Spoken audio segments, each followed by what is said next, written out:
How's it going, everybody? JT here on behalf of the Ethfinance Daily General Discussion on our Ethereum and the EV Mavericks for hosting this amazing, momentous occasion for two reasons. The first one is we got Patricio on the call. Say hello to the world, my friend. Good to see you. Hello, JT and everyone. And the second big reason is this is our 100th episode of the Daily Doots podcast. And we're just so delighted to hit this milestone. We had a couple of technical glitches as we started the show today, but we're supposed to be live on more than one channel. So if you're the main party's here on Discord, but if you're watching, we're also on YouTube on the EV Mavericks channel. We've also got the EV Mavericks Twitter handle too. So, it's working so far. Good to go. I think we're on Twitch. So if you're new to Twitch, you can follow us. Rebranded an account on there for the EV Mavericks as well. We're in the process of getting our LinkedIn and our TikTok going, and we're just going to be broadcasting right out of our Ethereum on Reddit and joining the people out there on the podcast circuits. You can follow us on Apple. You can find us on Spotify, but right now you're finding us in Discord. And the cool thing is Patricio gave us an opportunity today to fill in some nuggets here on the canvas he sent us. So we got a canvas here if you want to log in. I'll put this in the Daily Doots podcast chat. You guys can start filling in some dots there. Apparently we got a Maverick up here in the right hand corner, so I don't know if we want to get started on that. We'll keep this alive for the duration of the show, and we've also got a POAP drop coming in too. So if you want a chance to grab a POAP from today's call, stick around. We'd love to have you get in on that action as well. But let's just get right into it. Patricio, what an absolute gem of a person. Everybody that I talked to about you has everything the same to say about you, and you're just one of the best spirits in the Ethereum landscape, and we're really damn honored that you would help us make our 100th episode is what it is. Oh, the honor is mine. As you know, I rarely go to podcasts, and this felt like a great opportunity, and we really have a packed agenda. Yeah, when he told me you rarely do podcasts, he's like, when have you seen me on a podcast last? And I was like, well, actually, we used to do the ETH Staker ones together. But you said it's been several years, and I blinked my eyes in the crypto world, and here we are. It really has been like 3 years probably since you've done a podcast. And well, we're just honored that you chose us, and we get a chance to talk to you and catch up on what's happening in your world. We've had the pleasure of meeting at least a couple of times in Denver. I'm assuming you're going there again this year. I am in Denver right now. You're in Denver right now. How many POAPs have you distributed? I've been pretty low key because the weather has been somewhat hostile, like extremely hostile. Today we have like 2 feet of snow, and this week has been like freezing temperatures. But still, I expect to give away a lot on the upcoming 7 days. So if you are in Denver or coming to Denver, find me around to get a nice collectible. Oh, I will be there on Wednesday. I'm driving in with two smokers in the back of a minivan all the way from Kansas City, driving in and setting up shop and cooking for a couple of parties. I think they're sold out by now, but at some point I will try to break away from that, or maybe you could break towards me. And I tell you what, I'll give you a plate of pulled pork and beans if you eat that sort of thing, and I'll take that POAP in exchange. How about that? We are gonna make it work somehow. Oh, good. That warms my heart. So you've already been in Denver. How long have you been in Denver for? Like a week or so, and this might be like my 20th time in Denver, so I'm pretty familiar with this chilling weather already. Yeah. So it has been remarkably cold. Kansas City got 3 record low days in a row. Yesterday morning smashed the record by 8 degrees. Today we moved up all the way to a balmy -4 Fahrenheit. So that's good. But it's warming up. We're on the uptrend, and I know by the time I get there on Wednesday, everybody's going to be thawed out and ready to have some fun again. So I was gonna get into a series of questions, and if anybody has any questions, if you're out there on Twitter or YouTube and you're wanting to come into the Discord, you can find us. We got the link in the description. I'm pretty sure we're easy to find. Come on in, and we've got a Doots podcast channel located right above the stage, or you could just chat in the stage. We'll go from there. But I wanted to rattle off a few questions, and I always like to ask our guests, like, your earliest galvanizing moments, right? What before POAP, okay, and even before that, what do you consider one of the most galvanizing moments of your life that showed you that like crypto could do something beyond the ordinary? There's a highlight that's undisputed for me on relevance, which was the first time I got Bitcoin. I knew what Bitcoin was because I was a computer person and I had a superficial understanding of it. But when I bought my first Bitcoin, that I wasn't buying because I wanted to speculate or anything. I actually needed to pay for something that could only be bought in Bitcoin, and it wasn't drugs or anything. So I went to the Bitcoin embassy in Buenos Aires. Buenos Aires there was, and I think there still is. I haven't been for years, but there was a building in downtown that was called the Bitcoin Embassy, and it was like a co-working space that only hosted crypto companies. And when I say crypto companies, this is pretty much like Bitcoin companies, because we are talking about crypto in 2014. And I go to the Bitcoin Embassy, and not only they were all very welcoming, of course, because I was going to buy their product, so it's not too crazy that they were kind to me, but they were really kind. They got me up to speed. They got me a wallet. I give them cash, like cash out of my pocket. They give me the cryptocurrency. I walk out, and I was like, this technology, it's so disruptive. It's so superior than anything else we've seen. I need to work on this. And that's how I started. That's clearly the galvanizing moment of my attention for pivoting to crypto in 2014. And it wasn't much longer after that when the smart contract platform by some kid named Vitalik invented basically in the same year and rolled out in 2015. How soon did you embrace the smart contract features of Ethereum in order to start building dApps? It took me a long time because I'm a high school dropout, and learning these new concepts that were so abstract took me a pretty long time. Nothing around learning how this work was easy. And I'm not ashamed to say, I mean, it's somewhat shameful, but it is the truth. Everything I thought I understood about blockchains and consensus and smart contracts for the first couple of years, it was wrong. I honestly got the things wrong, and I was preaching about them and trying to get my friends to buy cryptocurrency and learn about it. And I was pretty confused about what blockchains were really useful for. And sometimes when I see people these days on TV, on social media saying, yeah, we will use crypto for this and that, and they are wrong, empathize with them because I was similarly naive or confused about what things were useful for in the context of blockchains. So although I bought my first Bitcoin like around 2014, I think it was only in 2016 that I started to have a somewhat solid ground on being able to explain what the blockchain was and what a programmable blockchain could do. So unfortunately, it was really slow. But you know what was good? It wasn't important or necessary to know what blockchains were useful for buying the assets. So I was very familiar with Poloniex, the exchange that we used to use at that time. Yeah, best troll box in the world. and I have managed to buy Ether, although I didn't understand what it was or what you could do with it.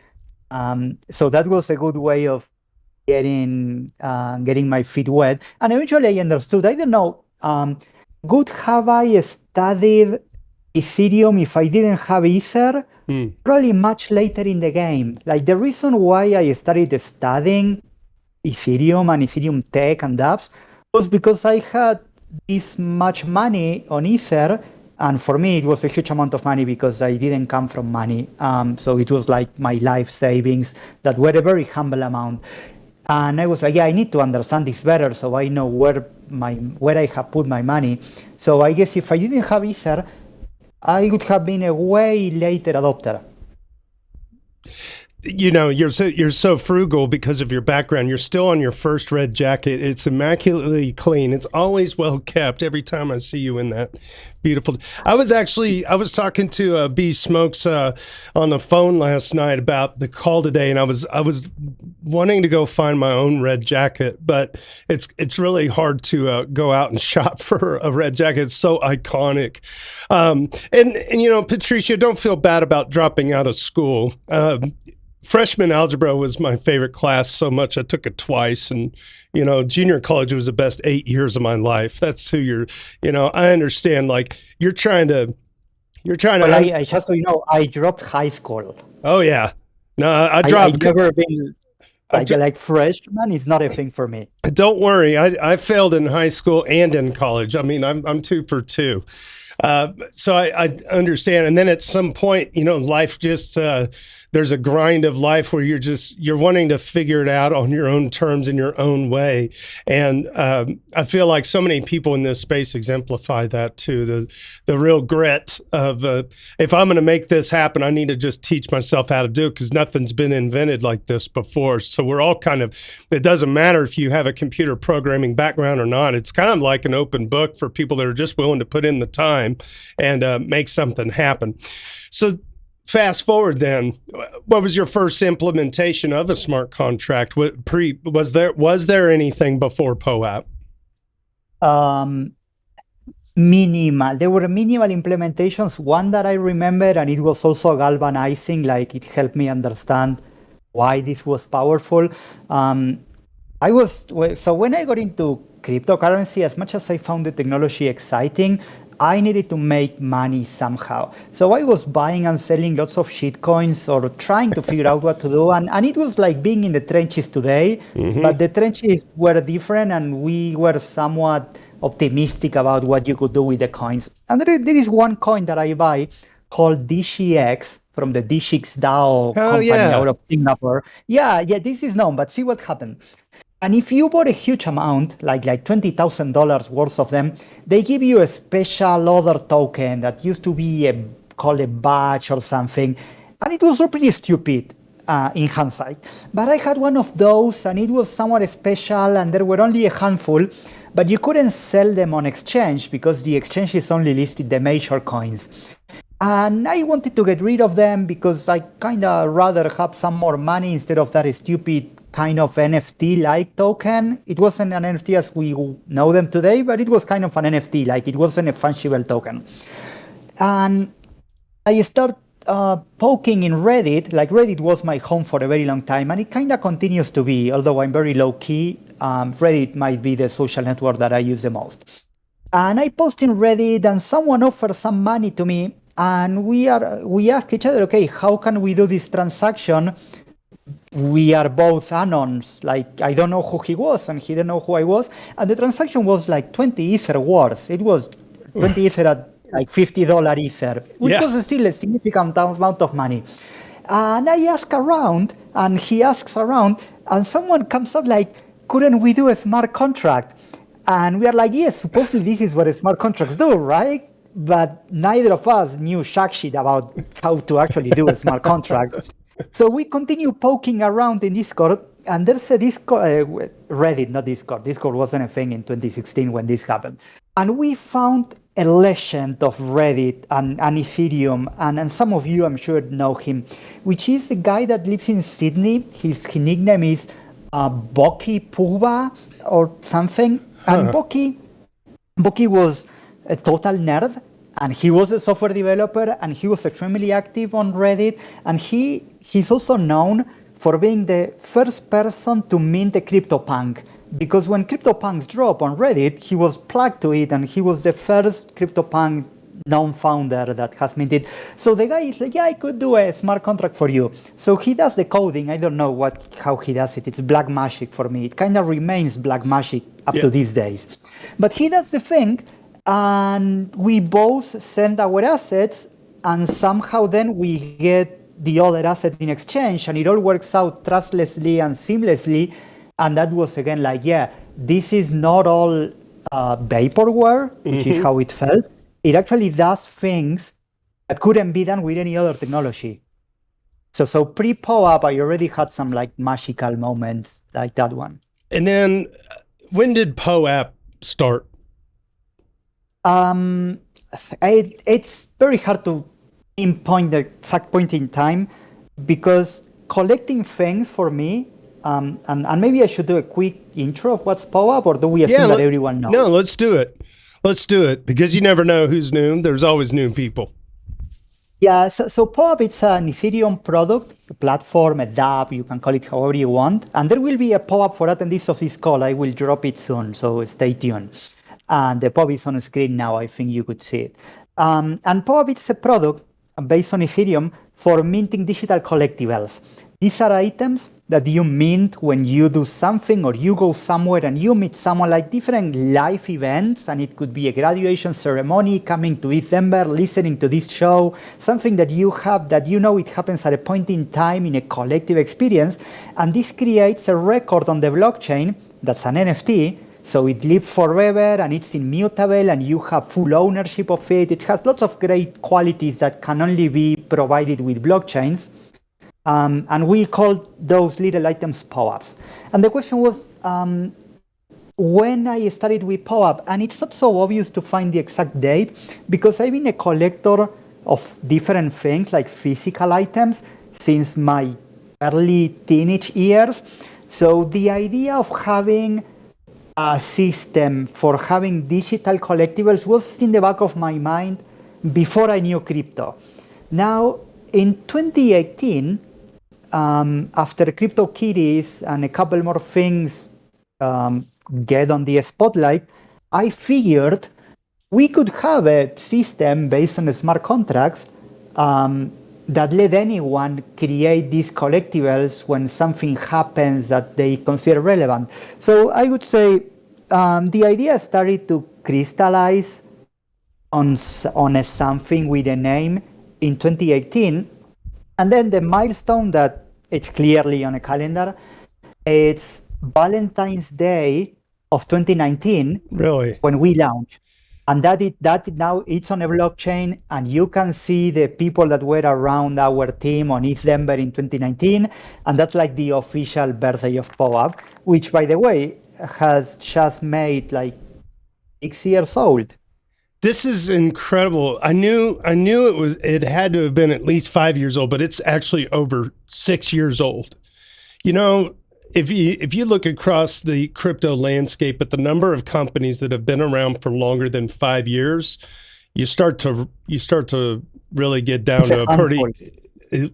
It's a small list, you know. I don't think it's more than a handful. On the Ethereum ecosystem, when we launched, we have maybe 10 dApps, like Maker, and Maker didn't launch, and most are dead now, like Augur or Dharma.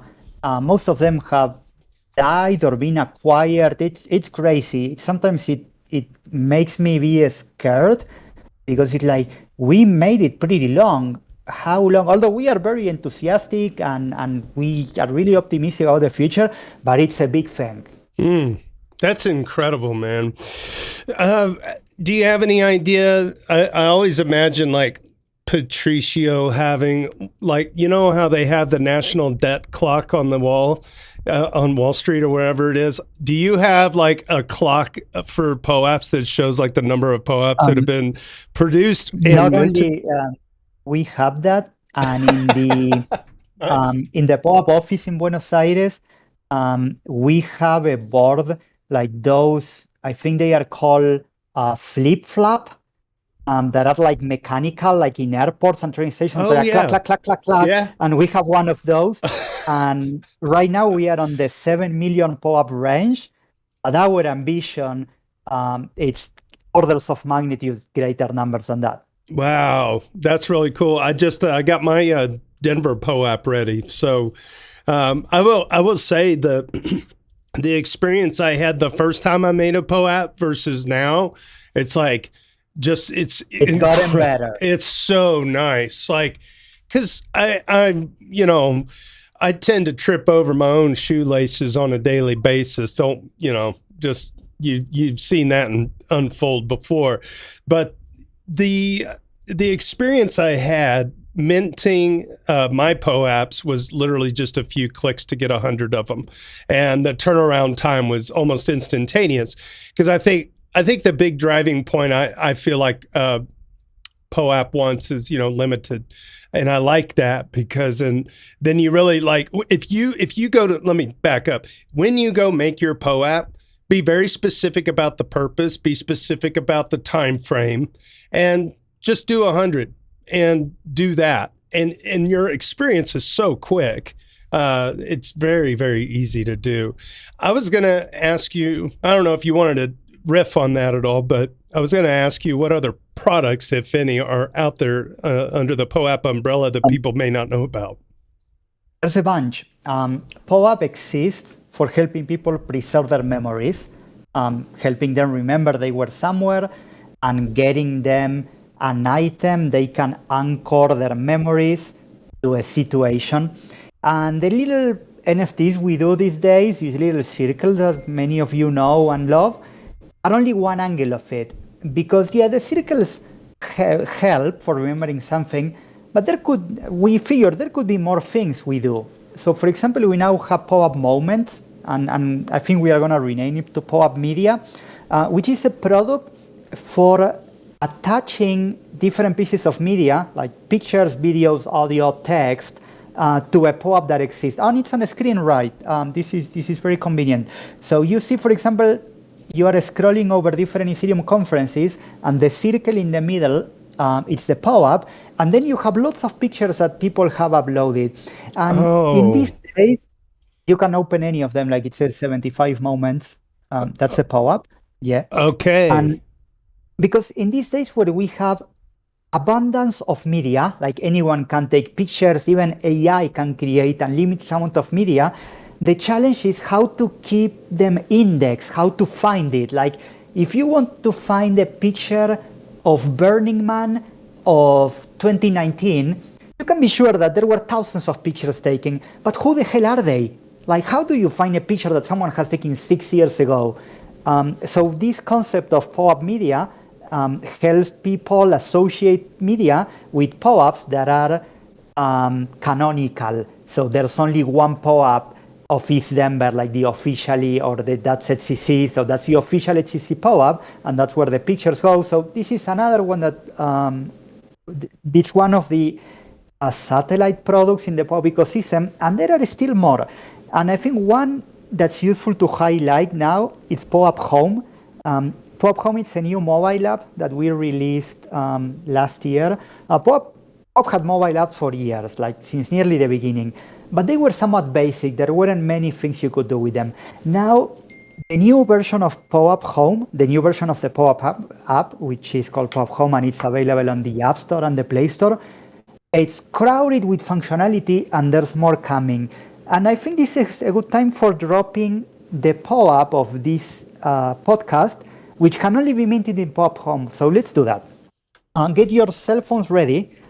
Open the POAP Home app. If you don't have it, get it on the App Store. It's free. It's really easy to install and use. And once you are there and you have entered your collection with your DNS or address or email, you will go to the bottom right corner that says Mint. Are you following with me, Chaiti? Yeah. Good. And do Mint. Enter secret word. And type the secret word Doots. DOOTS. Continue. Let's see if this works out. It seems to be working. And if you can see my video, this is the POAP being minted right now. The cats are punching on it. Are your cats punching too? Right? As your phone vibrates every time they hit it. That's really cool. I noticed that haptic. Like that's such a subtle. Right. That's such a subtle thing to add into an app that really makes the experience. Check the animation. See the cats banging the anvil with a hammer. That's because we want people to understand that this is not a shitty picture that they got. I mean, it's also a shitty picture, but no, man, it's Patricio. That ain't shitty. That's a yeah, but if you compare it with another collectible, like one collectible that you could get from Facebook or Google, the difference is that this has been etched on a blockchain and it's gonna be there forever. So that's why we make this haptic and the animation. So those that aren't experts or may not understand what's going on in the background, they still get a little feeling that this is more than a little icon or badge that they got because they jumped through a little hoops. And by the way, this POAP, it's only going to be available until this show finishes, like in half an hour or so. Okay. If you're listening this and you really want this POAP, you can still send me a message on Discord or Twitter, and maybe I give you one. But the concept is, for getting this POAP, you have to listen this show. I love it. So once again, it's POAP Home, and then Mint, and then it's the keyword is Doots, DOOTS, correct? Yes. All right. So we got 33 people watching on X. We got a few people watching on the YouTube, several people in Discord. And it's just absolutely such a cool thing. I've always enjoyed it. Last night when I was, I made, I'm not even kidding, probably about 5 pounds of barbecue rub for Denver. And I packed my IYK disc. I have one of those big IYK discs, and I loaded my POAP on that, so it'll be a physical. And that's the cool thing with that app too, is you can do the NFC stuff with the different tags and stickers. But I'm such a boomer. I've got this thing that basically looks like the size of a small frisbee. We are doing way nicer these days. Yeah. But that's an OG. Let's see if I think I have one of the new discs handy. Let me. Yeah, mine's like 6 inches. Myself. Like I should hang it on a chain like Flava Flav. Yeah, that's so cool. This is the new one. But yeah, yours is the OG. I like that too. Yeah, it is the OG. It's the original. Like I remember when they first came out. I'm like, I have to have that, and I still use it every year. But it takes a lot of space in my pocket. But I still like it. It's just because it's a conversation piece when people are like, oh my God, I haven't seen one of those in like 4 years, you know? And then they get a collectible from you. Yeah. And it's cool. I got my 100 POAPs ready to roll. This is so cool. I wanted to go back a couple more questions. Do you have any favorite POAP moments in real life? I've got one, but I want to hear what yours is. So for a few years, I've been doing traditional POAP every month. So my Patricio POAP collection has already nearly 40 different POAPs. Wow. There were many encounters of collectors of my POAP that were pretty great. I wouldn't want to identify one specifically, so it's not so clear that I have favorites. And I don't even have favorites. I like them all. But people coming to mint my POAP because it's a collectible they want to have, it's a great moment for me. So I would say that's the highlight. of the many POAPs, because I have minted and I have helped people mint thousands of POAPs by now. There's over 5,000 people that have gotten at least one POAP of mine, so it's a huge amount. But still, when someone comes to get one POAP for their collections of mine, that's pretty nice for me. Yeah, that is one of my favorite moments. I believe I was in ETH Denver.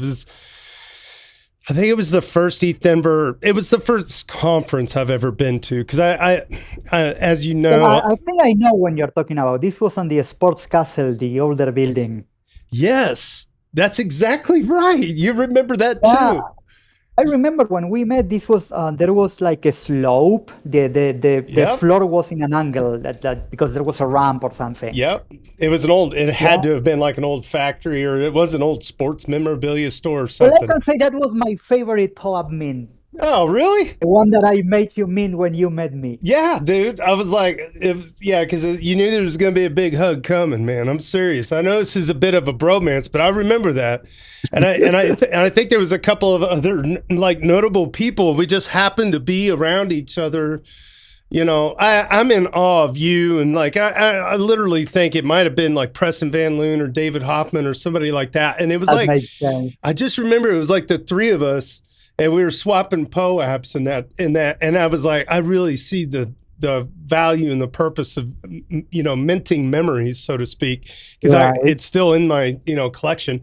But you're the king, though, man. You hand out those embroidered patches. It's like, holy shit, that's some next level stuff. I just really, I don't know. Those moments are memorable for me. And also just an online memory of POAP was like during those.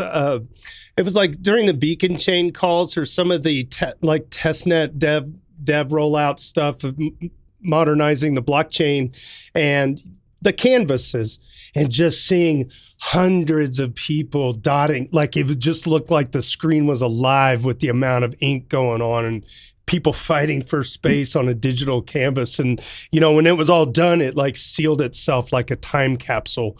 That kind of stuff is such a unique use of the blockchain.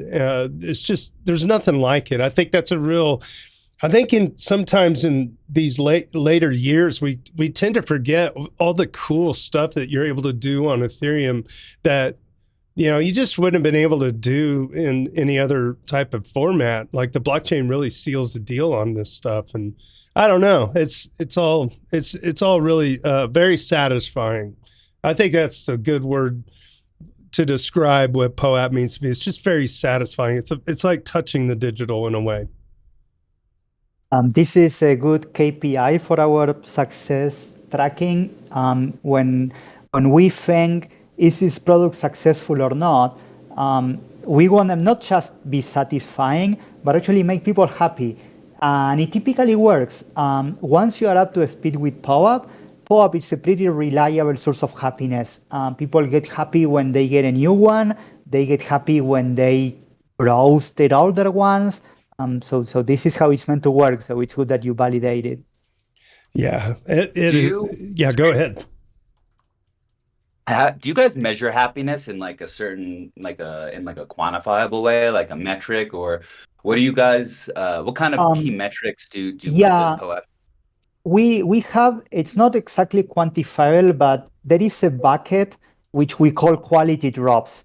And those are drops that people consider like precious memories. So when someone, it happened a lot, especially our enterprise customers, challenge the value proposition of POAP, and they say, why would I use POAP? Why would I pay POAP an extra? Because using POAP costs money, when I could mint my NFT in Polygon or Base or any other free network or extremely cheap network, if after all it's an NFT.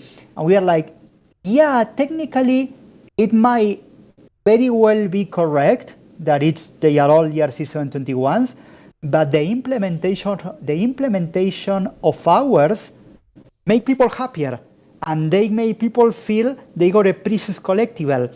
And the appreciation of people is not exactly how you could measure, but if you have a nice necklace with precious stones, it's likely to be better appreciated that a necklace made of silly stones like rolling stones that you don't care about. So why people appreciate POAPs more than random NFTs?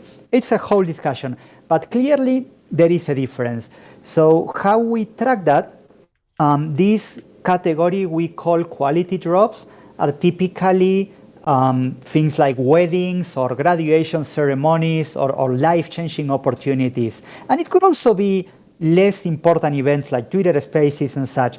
Ultimately, the quantifiable metric that could be tracked is how it makes people feel. And if people feel sincerely happier when they see our digital collectible, that's what makes a drop being part of the quality bucket. Yeah, well said.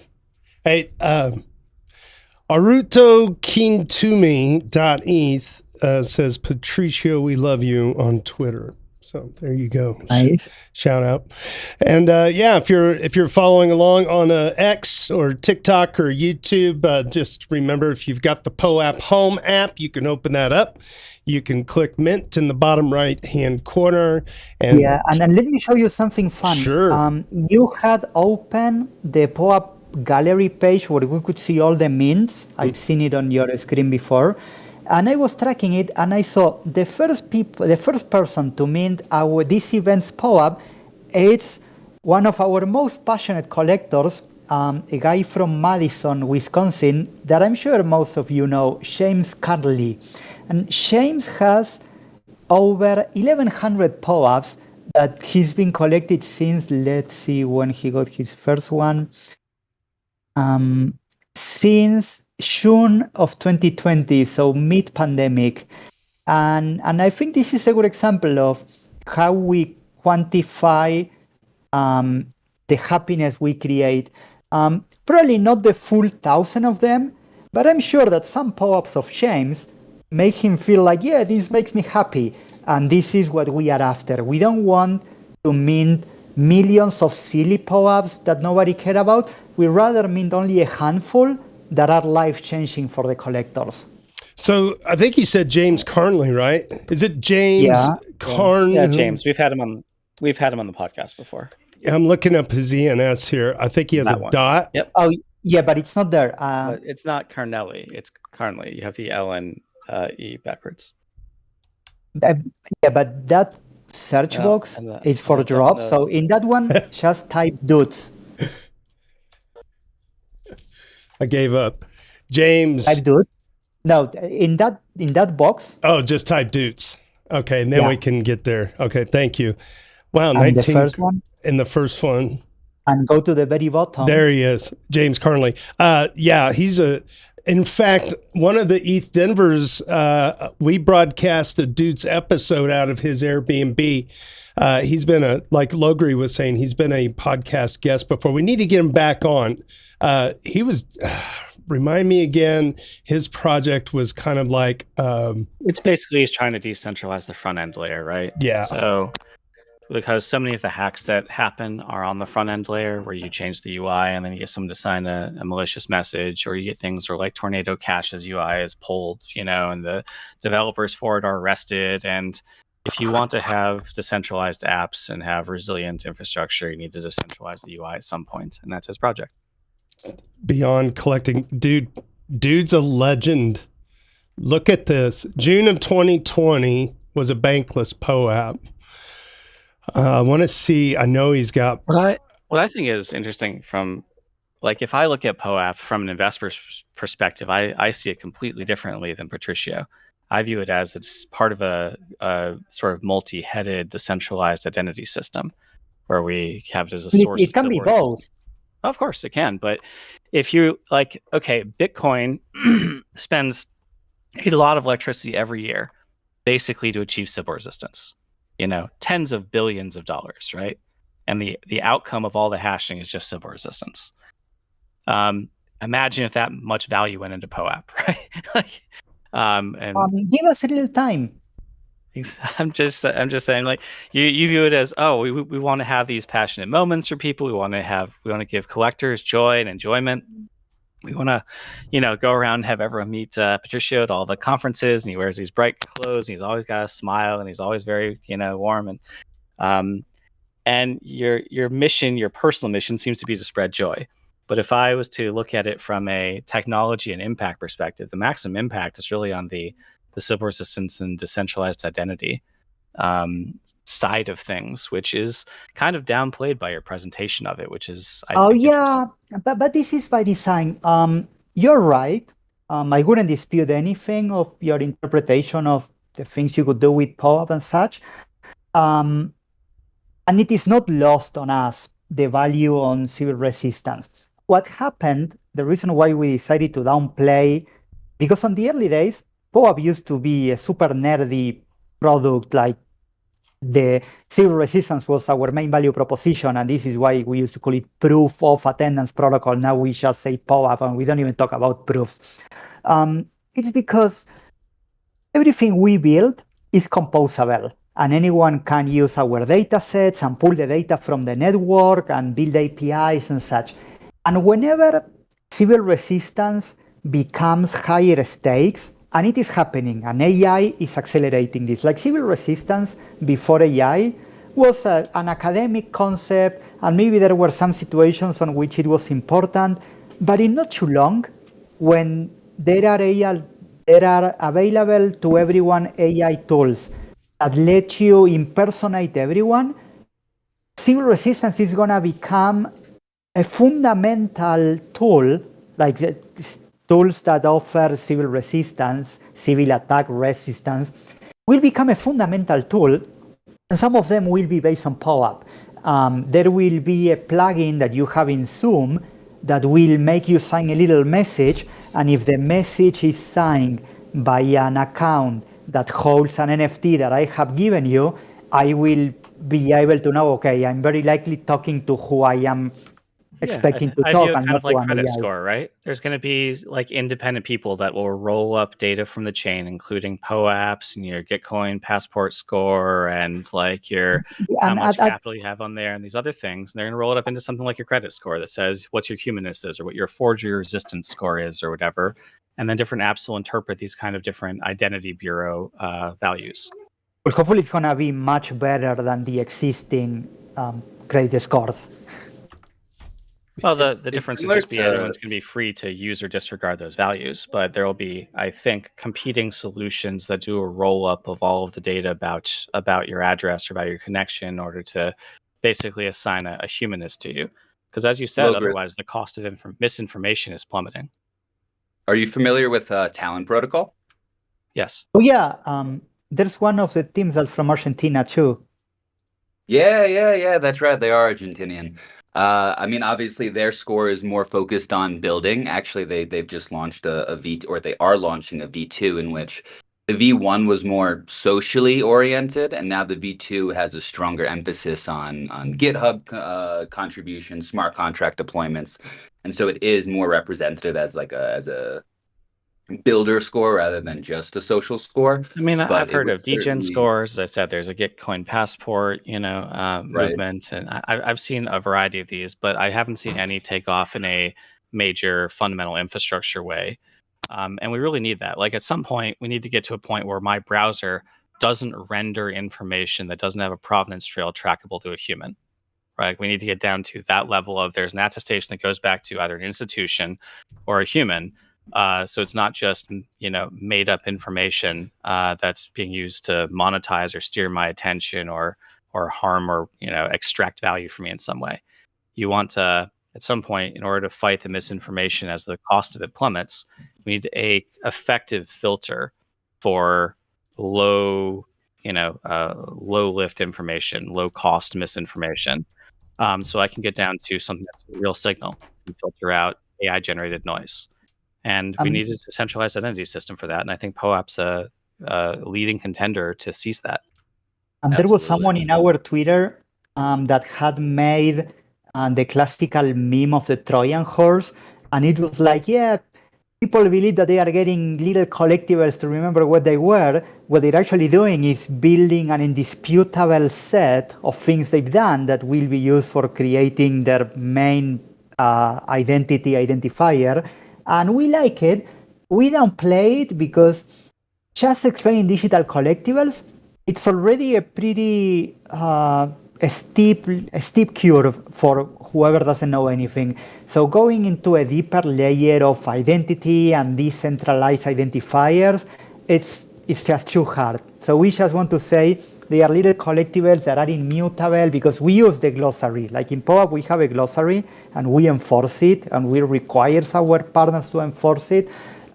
So the idea is that we talk about digital collectibles and life experiences and things that make you happy, but when you learn about that, you are also learning about immutability and trustlessness and consensus and maybe smart contracts. So hopefully these different visions converge into the same worldview. Yeah, it's almost like accidentally awesome security wrapped up in a hug, like it gets people, it grabs people in, without realizing like the implications of it. I think Logri's point was like, and then your approach is like the user experience, and then we can really unpackage why this is actually really special for a lot of reasons. He says Trojan horse, but that implies a certain like nefarious attack vector, right? When it's like his Trojan horse just like comes out and there's a bunch of hugs inside, like he's not trying. No, there's no nefarious attack vector here. He's just trying to give you like this beautiful collectible and something you feel something about, and then it turns out that later that gives you a forge resistance score that lets you join or participate in certain organizations, or becomes useful to help you get a job or something later. It's something that can be used to establish trust between people, and trust is a difficult to quantify but very important thing. There was a well, I was just going to mention real quick I remember a use case that popped up. It was like people that were holding the POAP were able to get a certain like credential as a result, or an airdrop eligibility. If you're holding this particular POAP, this transaction hash, for lack of a better word, in your wallet, you were eligible for X, Y, and Z. I thought that was really novel. A simple example of that is every one of the art canvases, right? You have to have a POAP, and then it's used as authorization for that. And what can you do with that? Well, you can project your message. Your community can kind of advertise yourself, or you can push whatever message you want. So that authorization has value insofar as you're able to affect the attention of other people and spread your message, right? Right. Patricio, you were saying? Before we wrapped up, I would like to repeat how to get the POAP of this call once again. Sure. Or maybe you could do it for me. No, let's hear it in your own words. I love it. If you were listening, you are entitled to get a digital collectible to remember that you were on this show. This digital collectible can only be minted with our mobile app. This is as a protection, so you can only get one, and JT has it on the screen now. POAP Home. The way you mint it, you open POAP Home, you tap on the mint button on the bottom right corner, you input Doots, as in the Weekly Doots, DOOTS, tap on continue, and that's how you get this POAP. Now, if you have found any issue or it doesn't mint or anything, you can still talk to me. Our product is not bulletproof. Building blockchain applications, it's a suicidal mission, as the Bybit people. So bear with us if something doesn't work, but I think it will.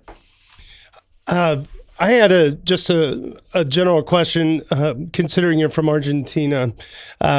The president of Argentina has been in the news not once but twice over the last week or so as a representative for the entire country of Argentina. Patricio, what the hell's going on down there? Oh, the shortest way of presenting what's going on for me would be there are reasons to be optimistic. Good things seems to be cooking for all of us Argentinians, and not just Argentinians, to be happy. We had an extremely unfortunate event on which our president has made a couple mistakes on who he trusted and what he talked about. And that's been a disaster that has many of us very upset and disappointed with different things. In case you don't know what I'm talking about, because this is not meant to be a secret, the president of Argentina, it's an extremely disruptive person, Javier Milei. He doesn't look like any other president in the world. Like he's completely insane. And that's good and bad for different reasons. I have voted for him, and I continue to be optimistic about his ability to drive the country. But the guy, he's on his 50s, and he doesn't get blockchain in practice. Like maybe he knows what you could do with them and a thing or two, but he was tricked, and he posted on Twitter an extremely misleading message about an investment, and it was a Solana shitcoin, like typical meme coins, and it was a disaster. And as most meme coins, it racked a few hours after it launched, and all the liquidity was drained, and there were tens of millions of dollars that were stolen. I mean, I'm not sure if stolen is right, because people knew what they were signing up for, but it was a disaster, and that had created a huge ripple effect across media. But a few days after, he had an exchange on Twitter with Vitalik Buterin about the possibility of doing DevConnect in Buenos Aires, and that has many of us really excited, because Buenos Aires has been a candidate for hosting a large globally scale Ethereum event for many years, and it couldn't happen for always there was one reason, but it does look like this is the closest we ever been for having a large Ethereum event in Buenos Aires, and we hope it will happen later this year. That's a long ways to drive with my smokers, but maybe I'll try to get down there. I think for this opportunity, you should just relax and be on the other side of the table and let us feed you. I had the great pleasure of hosting Mariano Conti, and I know he's from your neck of the woods, and he did say I'm pretty good at barbecue, but the Argentinians. He's our resident expert in barbecuing. Yeah, I know. I've seen him spit before, man. I listen. Right. I'd sit across that table all day.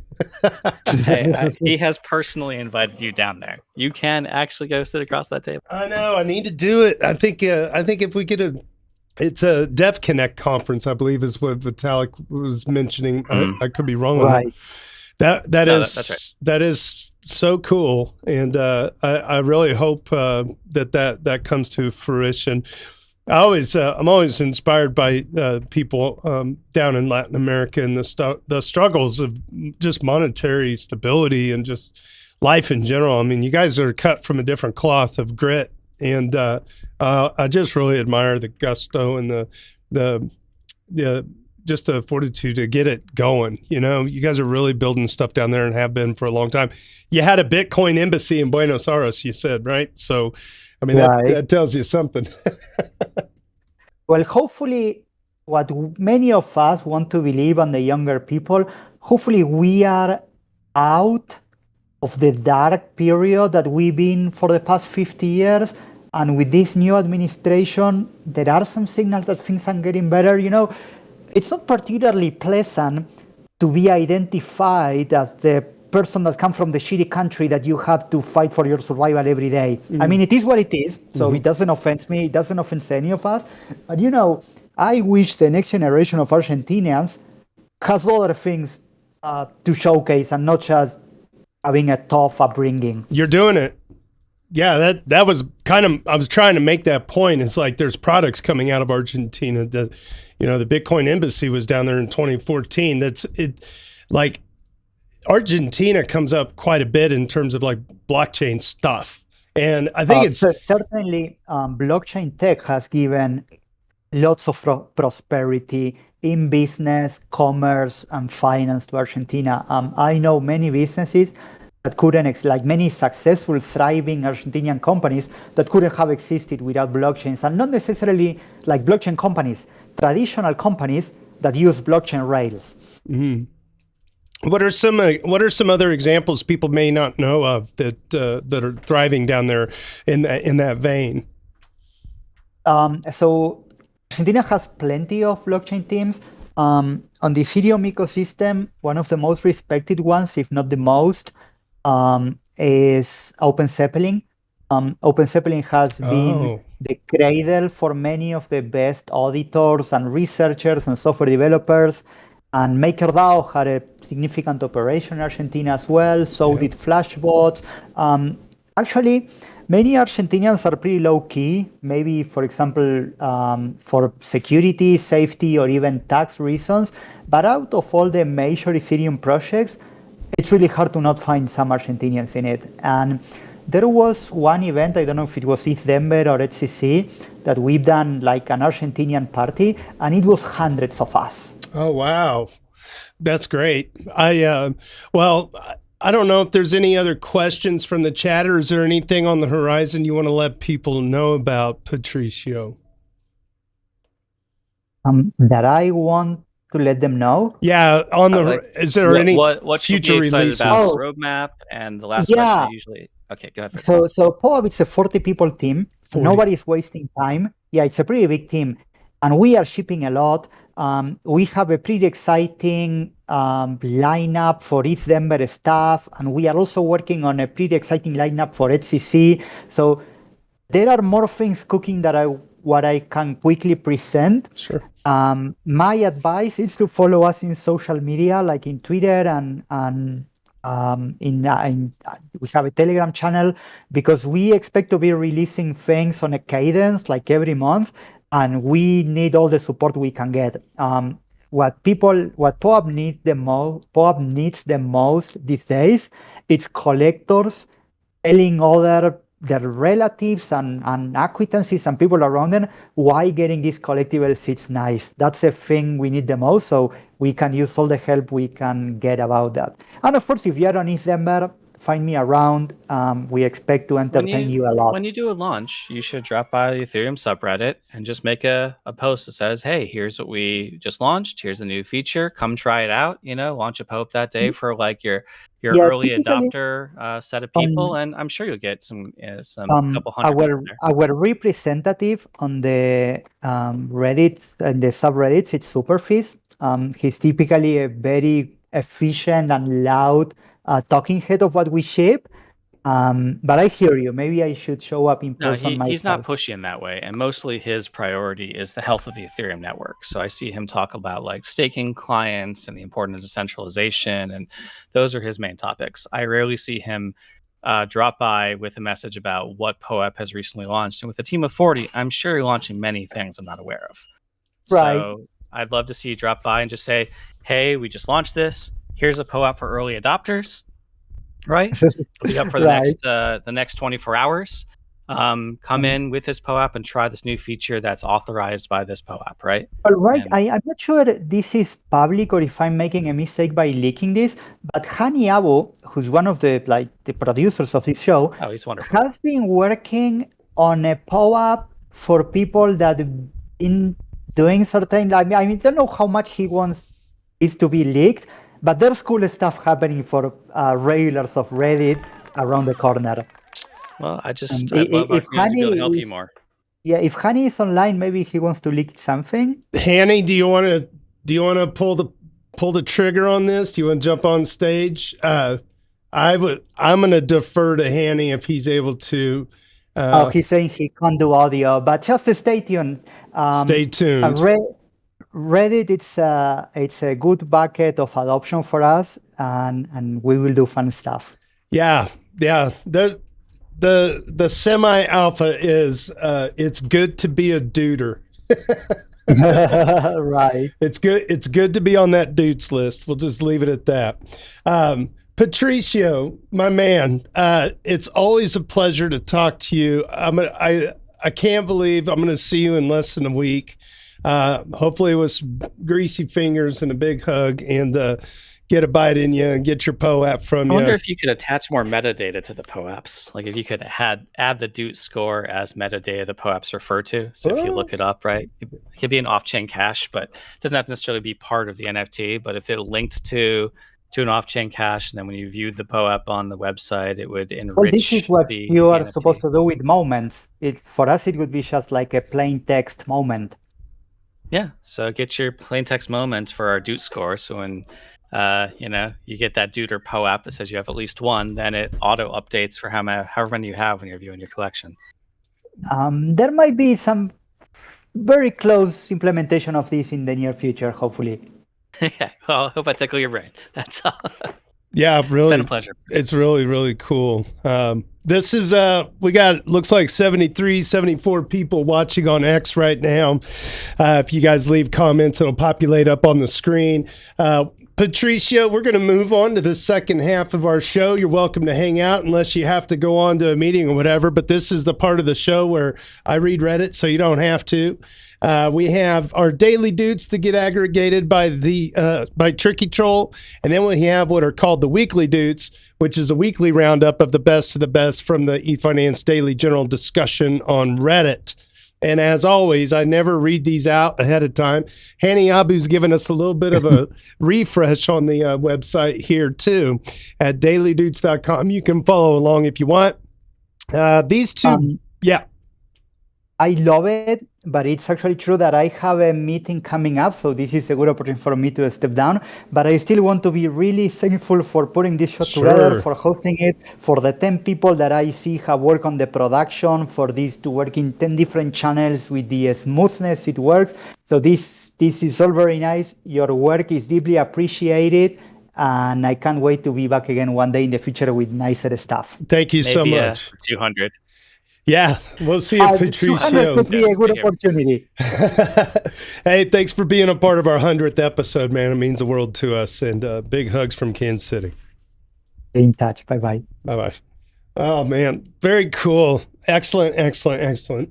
Well, there we go. Patricio Worthalter of POAP.xyz hanging out with us today. Thanks again. All right, we're going to move straight over to the Daily Doots website, dailydoots.com. There's quite a bit of a change up here in the look and feel of it. Hani Abu is working on this.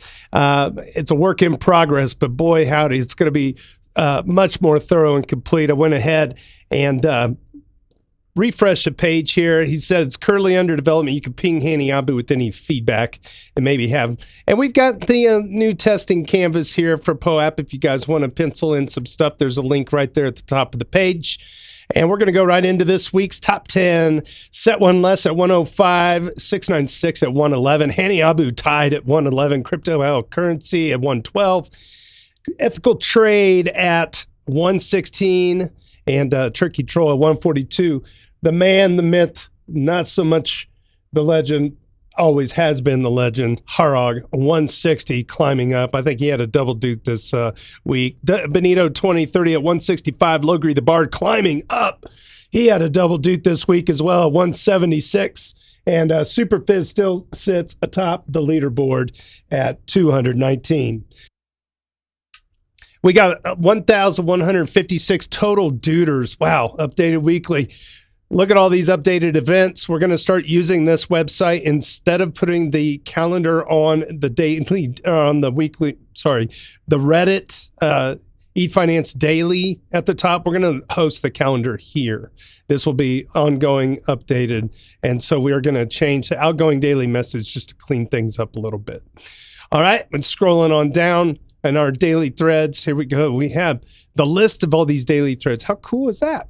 How cool is that? If we skip on down here to the podcast, you can see it's been embedded and looks like we're ready now. Here we go. A morning roundup. We have $10.9 chimes in. Ethereum, Frank the Tank, 2762.95 on the price. Uses Bing Video at 3.649 million Ethereum subscribed. That's up 1,283 members since last week. And Suspicious Concern says, you had me at ETH. Very good. Weekly haiku courtesy of JS Tears. Blockchain Arena. Meme coining Argentina. Next come subpoena. How does he do it? JS Tears. How does he do it? Jeez. Stats with Dr. ETH. He's got the price and supply. At that time he posted this was before the Bybit hack was 28.33. Looks like total inflation since merge is up 300s and total ETF flow $3,166 million. Awesome. Very good. Ship post of the week, courtesy of Logri the Bard. For my cake day, I give you a limerick. Ooh, I remember this. It's so good. There once was a bard on Ethereum who held ETH through market delirium. They did not complain about the crab market pain, but instead expanded their cranium. Very good. Excellent job. Ship post of the week, Logri the Bard. And user Someday It's Dark comments on some confusion floating around about validators. Someday It's Dark is a duder number 26. There is some confusion floating about as to why too many validators are bad. Currently, if we hit around 2.1 million validators, Ethereum, the network, will fail to finalize. It's an issue of network traffic and the time it takes to aggregate all the signatures. EIP 7514 was implemented to buy us time until we could do something about it. EIP 7251 is that something. Its purpose is not to simply to allow for compounding of validator rewards, but to reduce the network traffic by allowing large operators to effectively consolidate 64 validators into one. Here's a nice read on the issue if you're interested, and that is on medium.com. There is the additional concern that that additional staking will further decrease rewards per ETH staked and increase inflation. And there are talks of trying to address this, but it's not a critical the network will fail to finalize issue. Thank you so much. Someday It's Dark. User Evil Jordan climbing up has a not so evil plan for the community. Evil Jordan's been around for quite a while. Duder number 8. For those of you worried about the state of Ethereum in general, I highly suggest you get involved somehow, other than just watching the price. I'm not new to this, but I spent the day participating in the ephemera testnet cycling, which led me working on some other tooling for my testnet staking setup, which led to questions and conversations with lots of brilliant people in the community across Reddit, crypto Twitter, Matrix, Telegram, and Discord. All of this felt really good and gave me a not renewed because it never left, but reinforced sense of confidence in the protocol, the mission, and the people behind it. These are good, friendly, smart people. At Ethereum's core, it's a bunch of nerds trying to build something interesting and important that works. It's fun to work on this stuff. It truly feels like these people are my friends, even though I haven't met any of them in real life. For someone that was born in 1981 and was on the internet in its early days on IRC, oh my gosh, in MUDs, on BBS, oh my gosh, and later in AOL, oh my gosh, I'm so old. Chat rooms, that's awesome. This is the same feeling, and I love it. Maybe the real generational wealth was the friends we made along the way. There you go. Yeah, got to dial up the modem there. We're all aging ourselves. Hello on Twitter. Do you even know what this sound is? User Hanny Abu shares rated solo staker list has a new home. It's no better than Valentine's Day to announce rated solo staker list. And they found a new home at eStaker. You can visit the tweet on x.com. There you go. I'm going to go ahead and give this a retweet with the EV Mavericks handle. Very good. Taking care of business. eStaker's got a tweet also. There's also a blog post and a Reddit post. So they're going to be taking over maintenance of rated solo staker list. The full post for more details. Open up this, and there you have it. eStaker is proud to announce that we will be taking over maintenance of rated solo staker list. We believe identifying solo stakers is important for monitoring the health of the network and useful for second-order incentives such as airdrops. Rated recently published their last update to Validator Index 1.5 million. eStaker's first update is planned for July 1st, 2025 using Rated's methodology. After this point, we expect to update the list quarterly. The solo staker list will be published on the eStaker's GitHub. There you go. Excellent, excellent, excellent. How's that canvas coming home?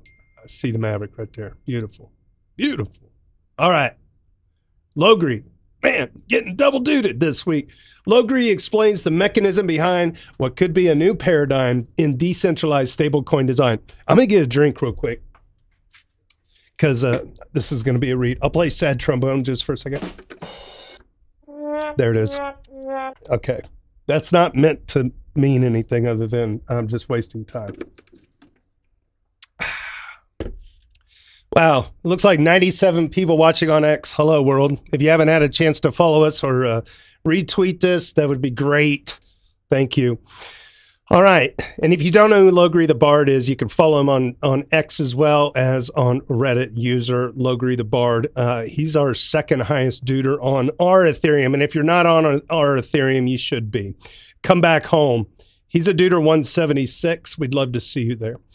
A normal person, let's get back to the top. What could be a new paradigm in decentralized, here we go, decentralized stablecoin design. Fasten your seatbelts. A normal person investing in assets enters a position by buying the asset and then exits the position by selling the asset. Here in Web3, fewer of us every year qualify as normal. You see, market selling means you have to sell, which means you need liquidity to sell into. You are creating taxable events, etc. A less considered alternative to market selling is to buy a 1x short position somehow. If you hold both, then as the asset price rises, the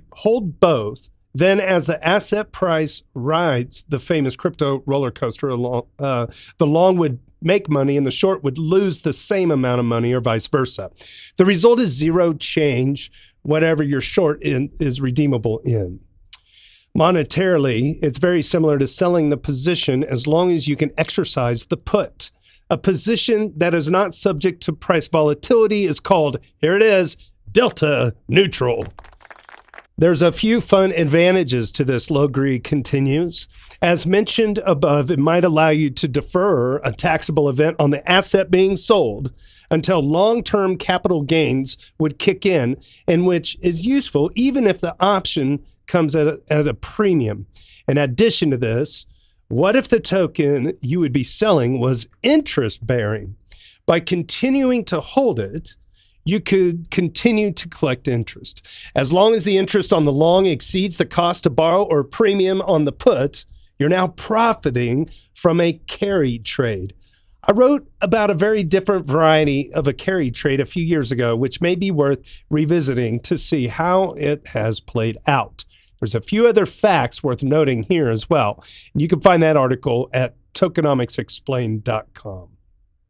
First, while I did say to buy a 1x short position, you're going to almost certainly use the long position as a collateral to borrow and create a 1x short position. This saves you from needing to come up with more capital. If you use a money market to execute the max short, you can walk away with the stable coins, but you probably can't actually get to a delta neutral position due to loan to value caps, LTV. This is still a nice option, but there are risks I talk about in the post linked above. Otherwise, you can use a variety of leverage platforms to get that LTV up to 100% and actually be delta neutral, but you won't be able to withdraw the stable coins. This brings me to the second useful fact. The cost to short crypto is usually less than the cost to long due to the industry being generally bullish over the years. Case in point, this is why that ETH token is still making money years later. The fact is dead obvious if you're looking at the funding rates on perpetual swap platforms. When this line, and I'll open this up, when this line is above zero, it means you can get paid taking a short position. Okay, line above zero, good. All right. Combined, you are now in a position where you are making money on both the collateral and the short position of your delta neutral portfolio. That is just wild. So instead of selling your crypto, invoking a taxable event, and making stablecoin yield, you can instead enter a delta neutral position, forfeit any profit from price appreciation, but retain collateral plus funding rate yield while deferring a taxable event on the crypto collateral for as long as you like.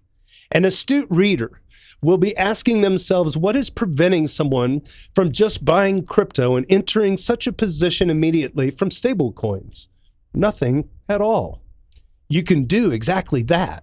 If you do this with ETH, you are giving up the stablecoin yield, which is most likely sourced in some way from US Treasuries in exchange for staking plus funding rate yield. This can be advantageous in certain macro environments, such as when Fed interest rates are low, and it's a risk-on environment with a lot of demand for leverage, so the funding rates are high. Of course, someone has already tokenized this idea, so you don't have to manage the short position yourself and worry about brief fluctuations in the LST peg or funding rates. For a delta neutral position, the most natural denomination is in whatever you are delta neutral to. This is going to most commonly be USD, so the token wrapper around this position is a stablecoin. This leads us to a new paradigm for stablecoin design. Consider stablecoin designs to date. How do they protect their peg in order to be stable? I see three basic mechanisms in play, of all which lead to problems constraining adoption. Redeemable reserves. These have the hardest peg, but are ultimately only as strong as the underlying asset they are redeemable for. Stablecoins such as USDC are backed by treasuries and redeemable for USD, so they are subject to government default control. Furthermore, Circle can just blacklist your address. Stablecoins backed by USDC such as Frax inherit this problem. LUSD/Bold are backed by redeemable ETH collateral, which leads to a hard peg, but the redemptions force borrowers to maintain terrible LTV ratios, which limits adoption. Number 2, dynamic rates. The USDC DAI and similar coins are all borrowed into existence. They retain their peg by manipulating supply and demand of the token using variable interest rates. This leads to two problems. First, the interest rates are usually subject to intervention, which is fallible. Second, the price experiences significant short-term depegs before interest rates changes can kick in and restore the peg over a matter of days or weeks. And finally, number 3, revenue. Tokens like ALUSD are backed by revenue from the collateral assets. This has proven to provide a relative weak peg, and we regularly see tokens like this multiple percents off their peg. This is not a hallmark of a stablecoin and obviously limits their adoption as a token to hold for stable value. Some tokens combine more than one of these approaches. For example, CRV or Curve USD combines both reserves and programmatic adjustments to interest rates. Contrast this with a stablecoin wrapping a delta neutral position, which I will call DNUSDC, which could be backed by any interest-bearing collateral, for which there is enough depth in options perpetuals markets for any like-kind asset. Logri continues. Number 1, unlike USDC, Circle can't blacklist an address. DNUSDC isn't derived from USD in any way. Therefore, the U.S. government default on U.S. Treasury bills or seize the underlying reserves. And number 2, there is no need for a DAO to set or manipulate rates. The only rates are the collateral rate and the funding rate, both of which are set by the wider market forces that are difficult to manipulate. Number 3, like LUSD, this should be redeemable for the underlying, but without the terrible UX to borrowers and LTV inefficiencies. This creates the necessary stability for adoption as a stablecoin.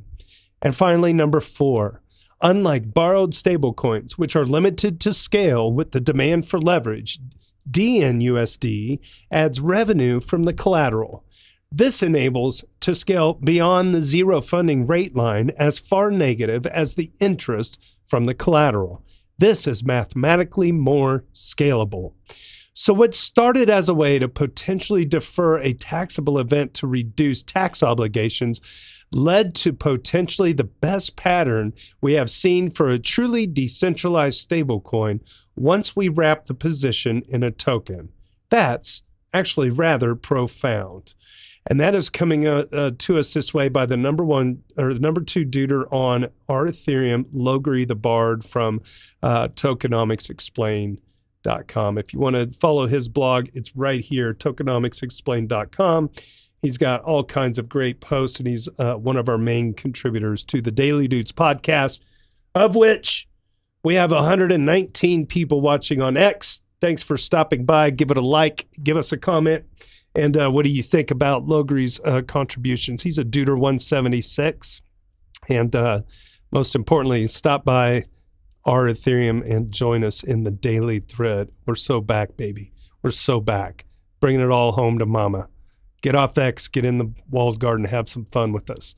And be on X too. Who cares? Have fun. Wherever you are. All right. Boom. You okay? Yeah, that was a long one. I'm gonna get another drink. Logri, you're the man. I got my...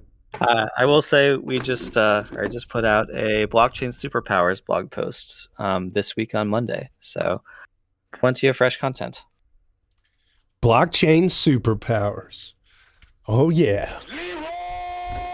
I think that we should probably get that one hosted over on like the EY conference or on Greenpill or something, right? I think it's that type of content.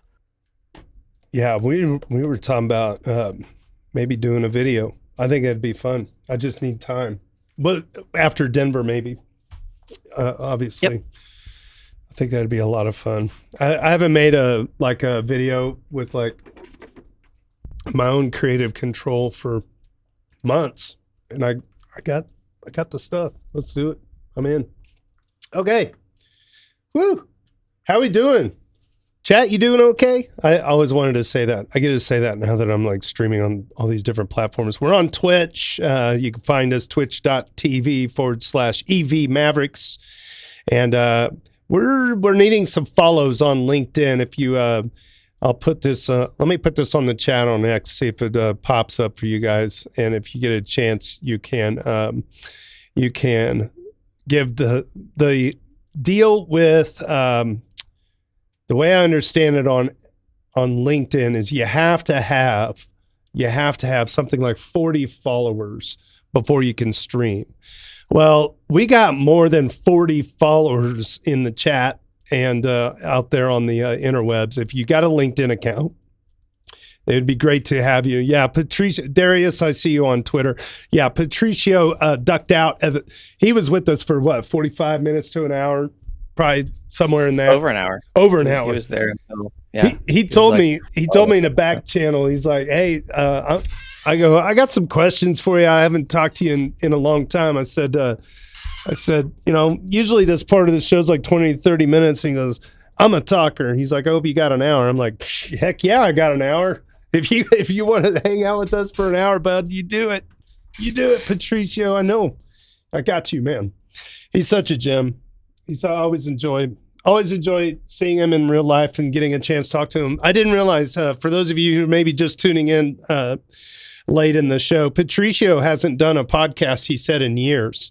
So to be a featured guest on a podcast is super rare. And the fact that he chose us on our 100th episode, it just means the world to us. We were shooting for Vitalik. He didn't respond. And then Joe Lubin's assistant did respond. They politely declined. I think when you mention that you're from Reddit, they just kind of scurry away. It's fair. It's a fair assessment. You can do that with Redditors. I get it. All right. Let's move on. Moving on down the list, dailydoots.com if you want to check out what we're doing here. For those of you who don't know, we get all this content off of our Ethereum on Reddit. We have been now for our 100th episode. Every day we have somebody, Tricky Troll goes through the daily discussion. Like if you're looking at this site right here, on our Ethereum, we have a sticky at the top of the page, and it's just like comments after comments after comments. It reads like a newspaper. It's just that awesome. And we have this person, Tricky Troll, and in some cases, we have a substituter. But Tricky Troll gathers the top 10 things of the week and her top 10 things of the day and posts them at the top of the page. And then we have the A word that makes our weekly list, and that's how this show has been going on now for over a year now at least.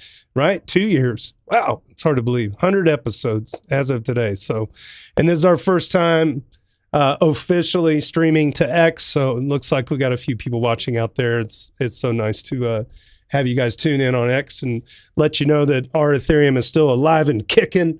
And it's only up and to the right from here, baby. Darius on X says, I met Patricio a few times at ETH Global events. He couldn't believe I was an ETC DeFi, like Ethereum Classic DeFi developer and advocate.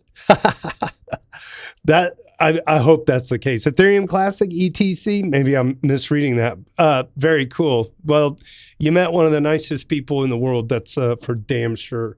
Yeah, he's just a friendly person. Very good. Moving on down the list for the Doots show, user Rhythm of ETH explains why Solana's TPS numbers are BS. Boom, boom, boom. And how by Solana's own fake metrics, Ethereum has even higher transactions per second. That's amazing. Apparently, people in the crypto community and RCC subreddit are catching up with the absurd numbers of Solana I've been posting here about on the last 2 months. Sorry. Okay, the grammar's a little funky. In summary, moving on, Solana inflates its reported transaction throughput and revenue metrics by including vote and compute budget transactions, which make up 90 to 95% of total transactions. These are not real user-initiated transactions, but rather validator votes and helper function transactions. So basically, it's boosting network activity. Of the peak 4,000 TPS we discussed last time, we usually discounted voting transactions, leaving us with around 1.2 thousand or 1,200 transactions per second or so. We also know that only 60% of those actually succeed, giving us 720 transactions per second. But guess what? 1 in 3 of those transactions would actually be considered transactions on Ethereum. Huh? 2/3 are actually validators paying other validators to vote on consensus and users setting transaction fees. So really, no actual end user transfer of value. How dare you? This puts Solana nowadays at roughly 250 transactions per second. How dare you? For reference, Ethereum L1 and L2s do 210 transactions per second nowadays, while being actually decentralized and censorship resistant. I love it when a plan comes together. And this has only been revisiting the TPS numbers I had run before, but fee revenue is likely also impacted. Honestly, at this point, whoever thinks to bring up the damn 3-front war FUD from Bankless, they can be fully called out. DA is going to be one in 2025. What is DA, chat? DA is going to be one in 2025. Data, what is the word? Data availability, there it is. Data availability is going to be one in 2025. Execution layer was not even a challenge. And when your asset is the preferred crypto to use as collateral, moneyness is one. The only thing ETH is currently not good for is speculation and store value in comparison to the appreciation of Bitcoin because different issuance models. For reference, the Ethereum network is already processing, let's see, okay. I want to look at this link here before I keep going. Yeah, okay, so it's just the link. As an aside, I want to keep going here. So let's do this. I'm going to read the response by Sandworm87, a duder number 1.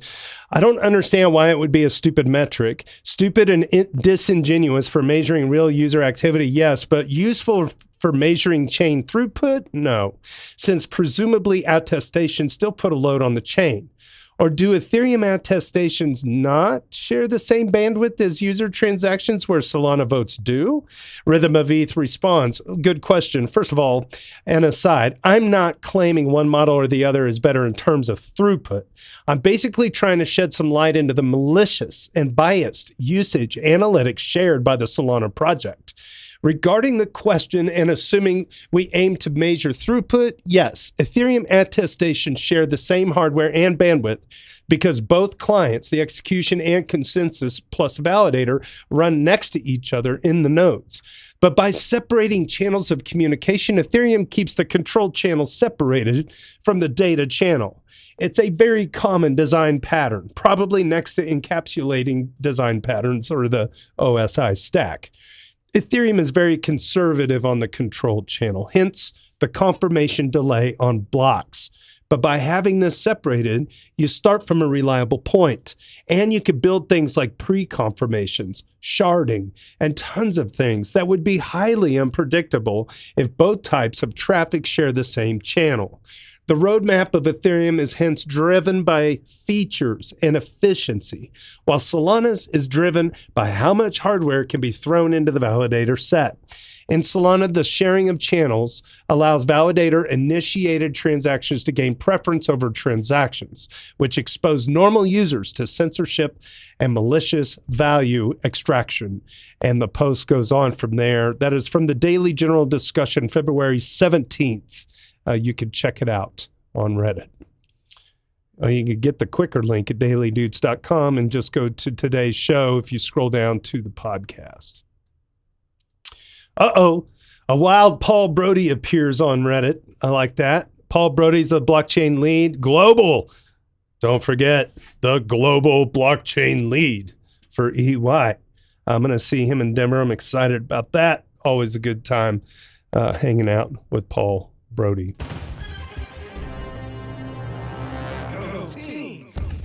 I would like to pull a comment from the other thread I saw online and address it here. Someone said they feel like Ethereum is dying on the inside. It is not.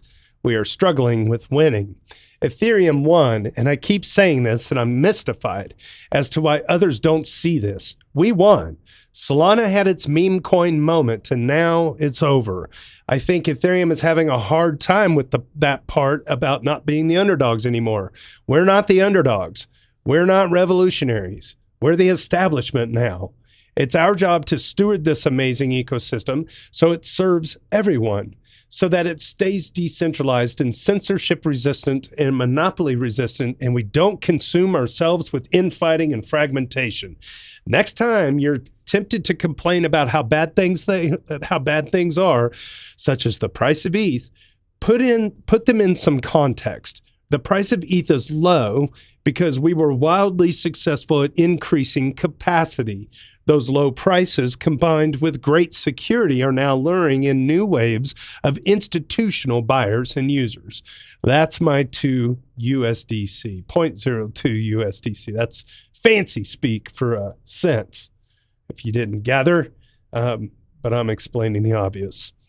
Let's go ahead and get into this reply. Cypherpunk IRC 42069 replied, I have a problem with the above, and he's responding to Paul Brody. In my opinion, we are not winning. In reality, we are being captured. I remember the days when you used to do presentations about how private chains were never going to succeed, and the narrative was all about that there's no value in them, and the only value is in a public chain due to lack of interop. I completely agree with this argument, and private blockchains are of no use to anyone. However, with layer 2, we have essentially gone down that path, and each layer 2, in fact, is a private blockchain, an intranet. Of course, it's interoperable as it commits to the main chain as of now, but the value has still been captured by corporations, and the money generated from the machine goes to them. They also get to create the rules of operation on their chain and censor whoever they want. Yes, there can be a layer 1 escape hatches, but there does not have to be. I'm going to insert my 2 cents. That was the Sonium layer 2 blockchain that somebody did the escape hatch route to get back on mainnet Ethereum with their funds or do whatever they were doing. Okay, continuing on. You also develop protocols like Nightfall, which can be adopted by these chains to obfuscate and hide the transactions happening on them. I understand your argument that businesses need privacy, but how is this any better than the opaque world we live in today? The point of Ethereum is transparency. I love Ethereum with all my heart, but it's completely disingenuous to say we are winning. I want a fairer financial system. I want the unbanked to be banked without banks. I wanted a creator economy without advertising or middlemen to flourish. I wanted equality. This is not what is being talked about right now. What is being delivered is more middlemen operating private chains and collecting fees, MEV, or whatever for providing a cheaper service. It's not the Ethereum I imagined. It's not representing the ideals or cypherpunk values I fell in love with Ethereum because of.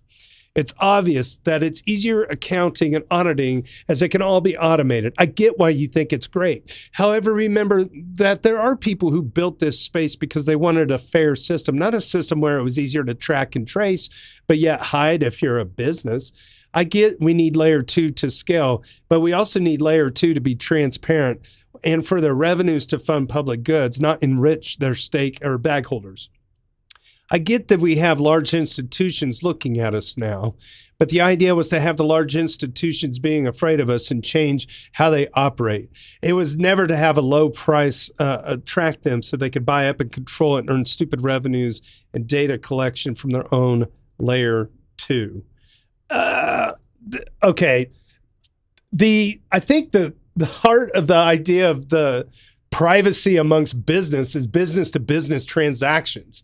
Because like if you are Procter and Gamble and you're selling stuff to CVS Pharmacy and you're selling stuff to Walgreens, you guys can know the transactions happen, but you don't know the nature of the business. I mean, that would be like expecting people to just have all of their bank account transactions out and open in the public. That's not going to happen. That'll never happen. That's kind of like what makes crypto somewhat dangerous is that some of it is the lack of transparency or the lack of opaqueness in terms of personal privacy. Like, how do you simultaneously want to expect every business to be open and transparent on mainnet, perfectly out in the open for everybody to see, but then you want to still be able to obfuscate your own transactions because you don't want people knowing what your wallet addresses are, right?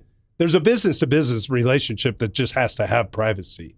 That's just nature of things. Because you don't, like, the terms of the contract, if CVS and Walgreens are going to be, buying stuff from Procter & Gamble, they may be getting stuff at different prices and, there's different deals being made.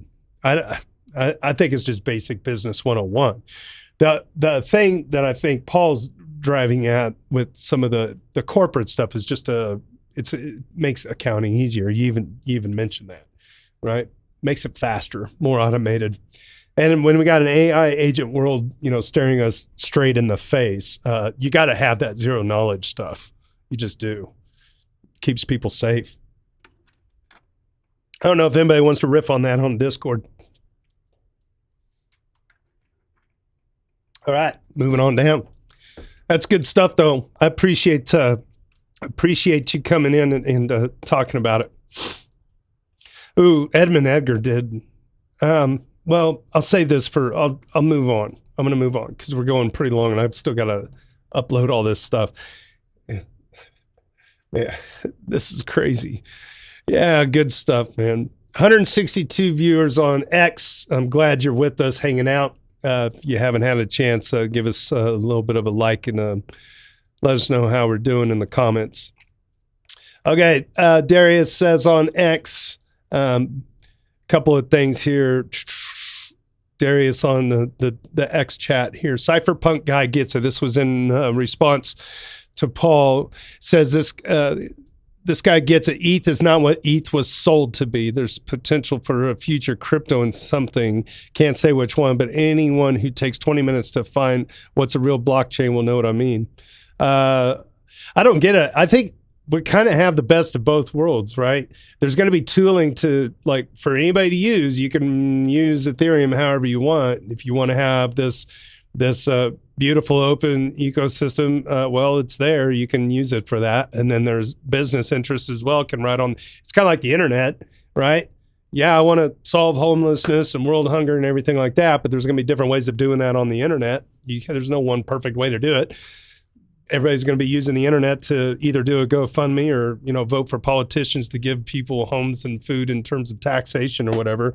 It's like the same ends to what you want, but maybe getting there is like anybody can choose their own road on Ethereum. There's not a one size fits all. We're not going to be guaranteed that this is the way things are going to be for the long term.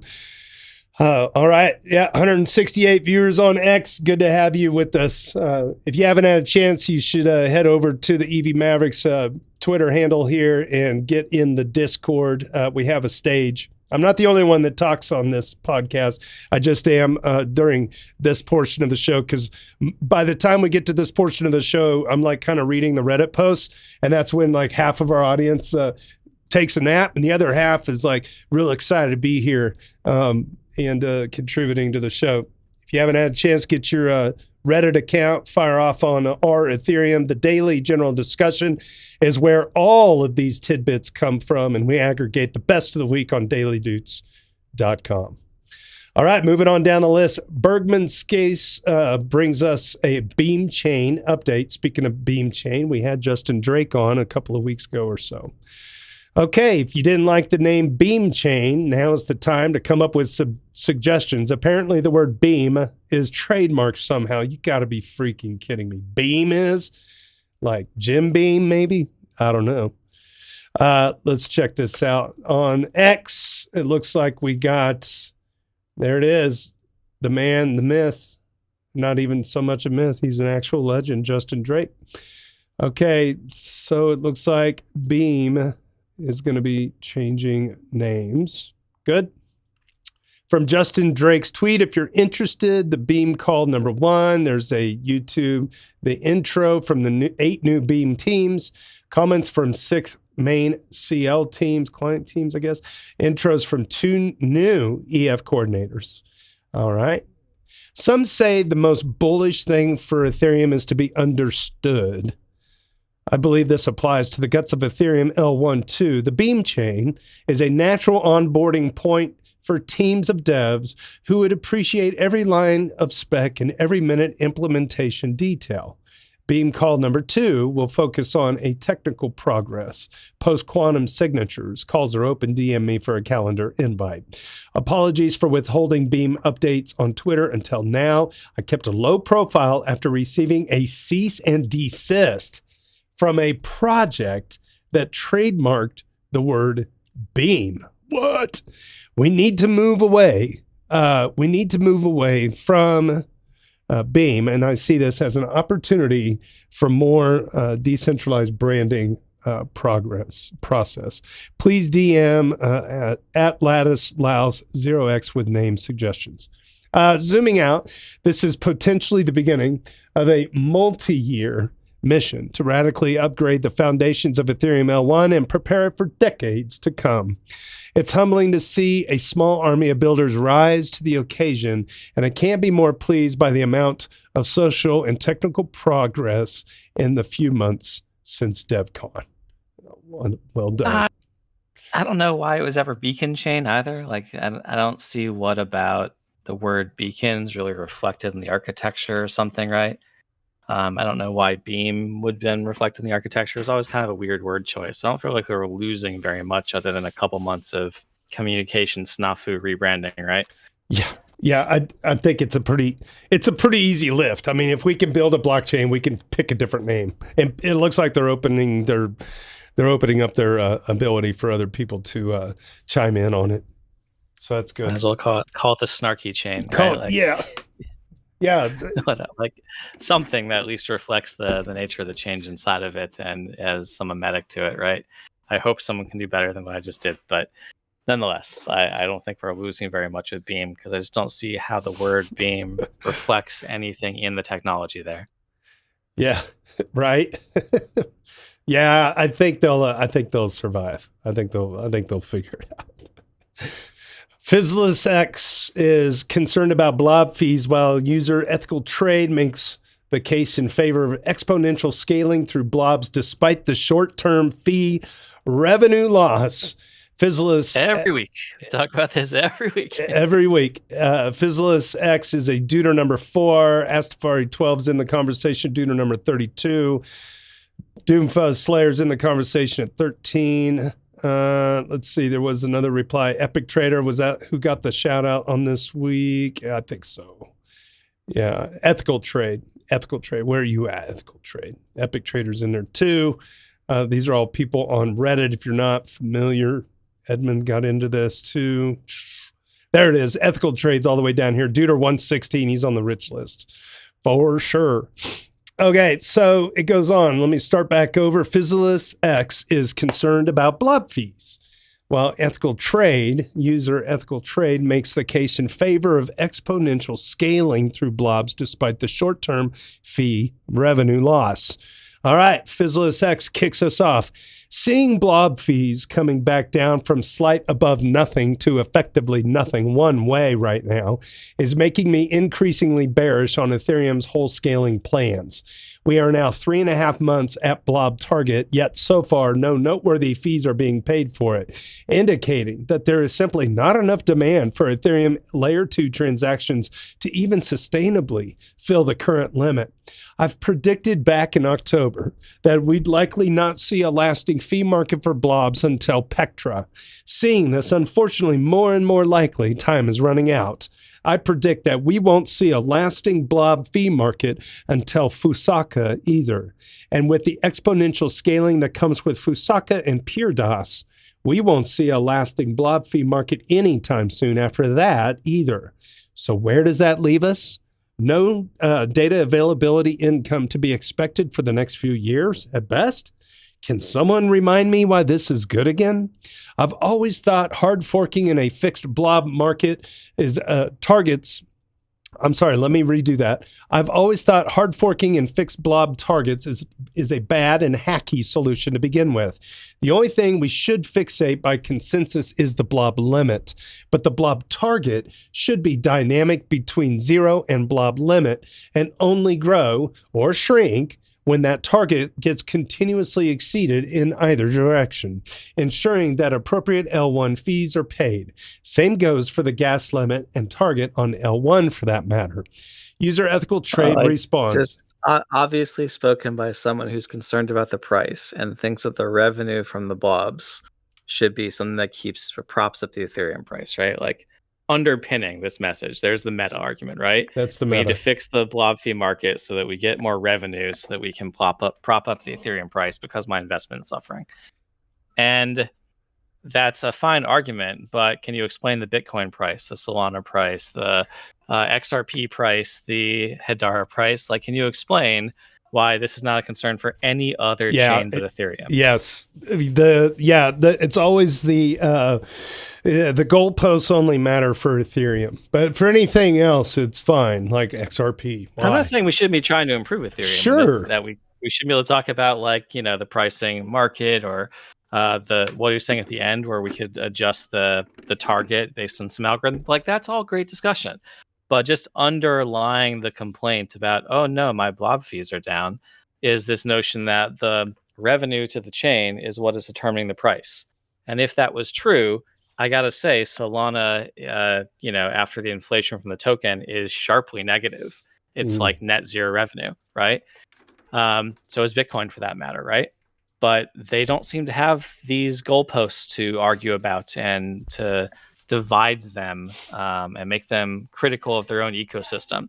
They just seem to carry on, onwards and upwards rather than tearing themselves apart and putting the community in knots and shedding people over vitriol. So I let's see the response. I just wanted to add my 2 cents. No, I appreciate it. Ethical trade response, quote, so where does that leave us, unquote. That leaves us with a platform that sends a message to the market. The message reads, quote, settle on Ethereum like Sony, Coinbase, Deutsche Bank, and Kraken do. It will cost close to nothing and you'll make tons of money, unquote. I believe that you're ignoring the part where several major institutions are currently building rollups that we don't even know about yet. Each institution is able to bring millions of users and will do the marketing for Ethereum, and many more are debating whether to do it or not. Had the blob market been saturated, management teams would have decided that Ethereum isn't the right choice for their plans. If I could snap my fingers and 100x the number of blobs, I'd do just that. Monetizing thousands of successful roll-ups will bring an incredible amount of revenue to Ethereum without being expensive for users. This is what Ethereum is being built for, not to make investors a quick buck at the expense of builders and users, and then the only true decentralized blockchain fails. There we go. Yeah, so Vitalik had said that after PeerDOS, if we got up to that like 10,000 TPS number that Justin Drake was quoting when he was on here, right? That even at today's blob prices, even with, sub-Gwei mainnet prices, we would still be burning about 700,000 ETH per year. So it's really just a matter of hitting that scale and then finding people to saturate it, even to the degree that people say it's way too low right now. It's not that the price is too low. It's that we don't have enough blobs at that price, right, to overcome the issuance of the chain.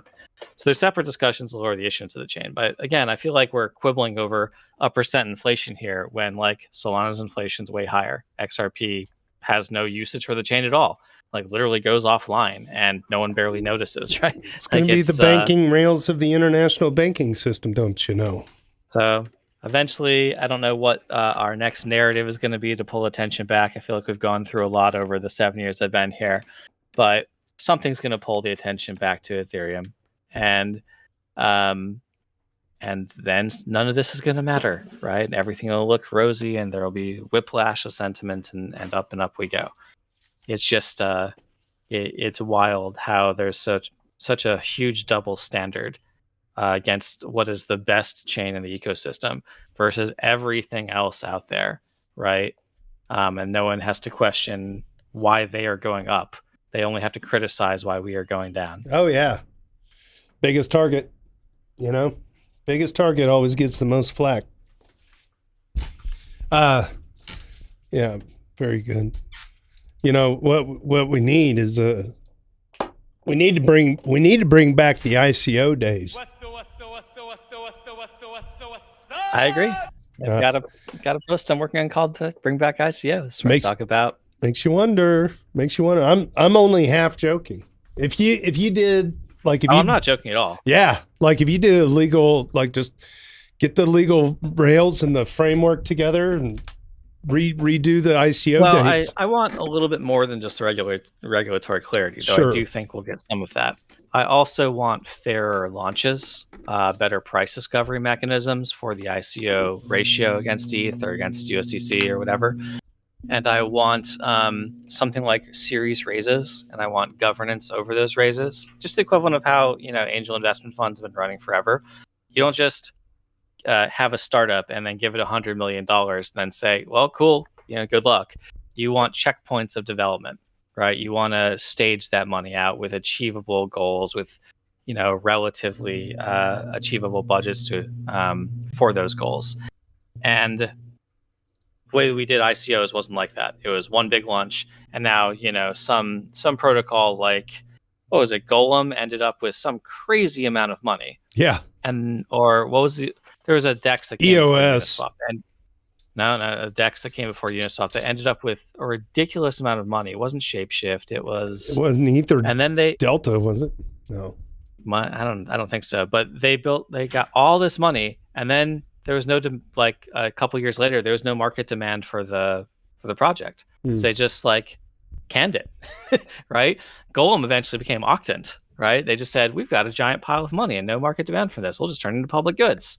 Maybe you should have raised 1% of what you raised, right? If you could have implemented it with something to discover there's no product market fit, and then decide that they were just going to can the project and keep all the money, right?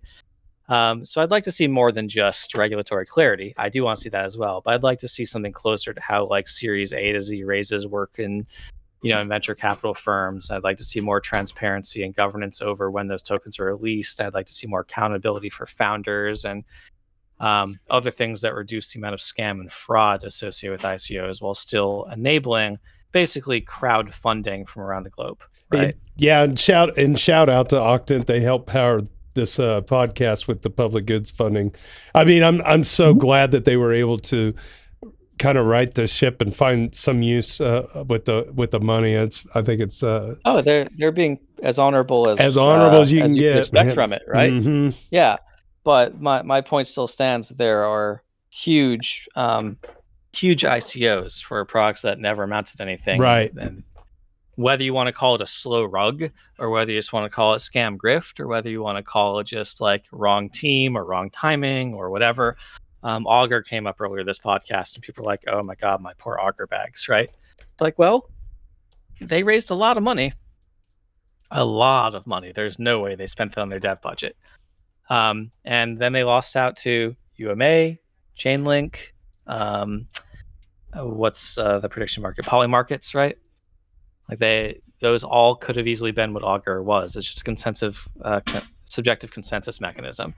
But they ended up with hundreds of thousands of extra ETH, and where'd it go? Right? That's just a huge drain on the ecosystem. I wish they had staged it and gotten 10% of that in tranches every couple of years and had to stay hungry. When we had Kate on the podcast, right? She said one of the worst things you can do is give early stage founders too much money. Yeah. Right. Yeah. So I agree with that, and I think we should structure ICOs around that thought to stage, series raises for the idea with checkpoints, and basically have people judge over time whether the team has been honestly implementing that and keeping, make the team be more transparent about the development process, keep the community engaged, because you're going to need that community to vote for the next tranche of ICO tokens to fund your job, right? So that's where I would like to add some mechanisms, and I'm writing a post on that. Excellent. Looking forward to it. Awesome.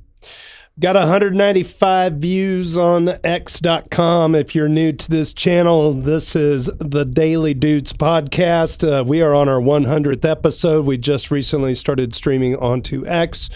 You can find us on LinkedIn. You can find us on Discord. That's where our conversation takes place. We're also available on Apple, wherever you get your podcast, Spotify.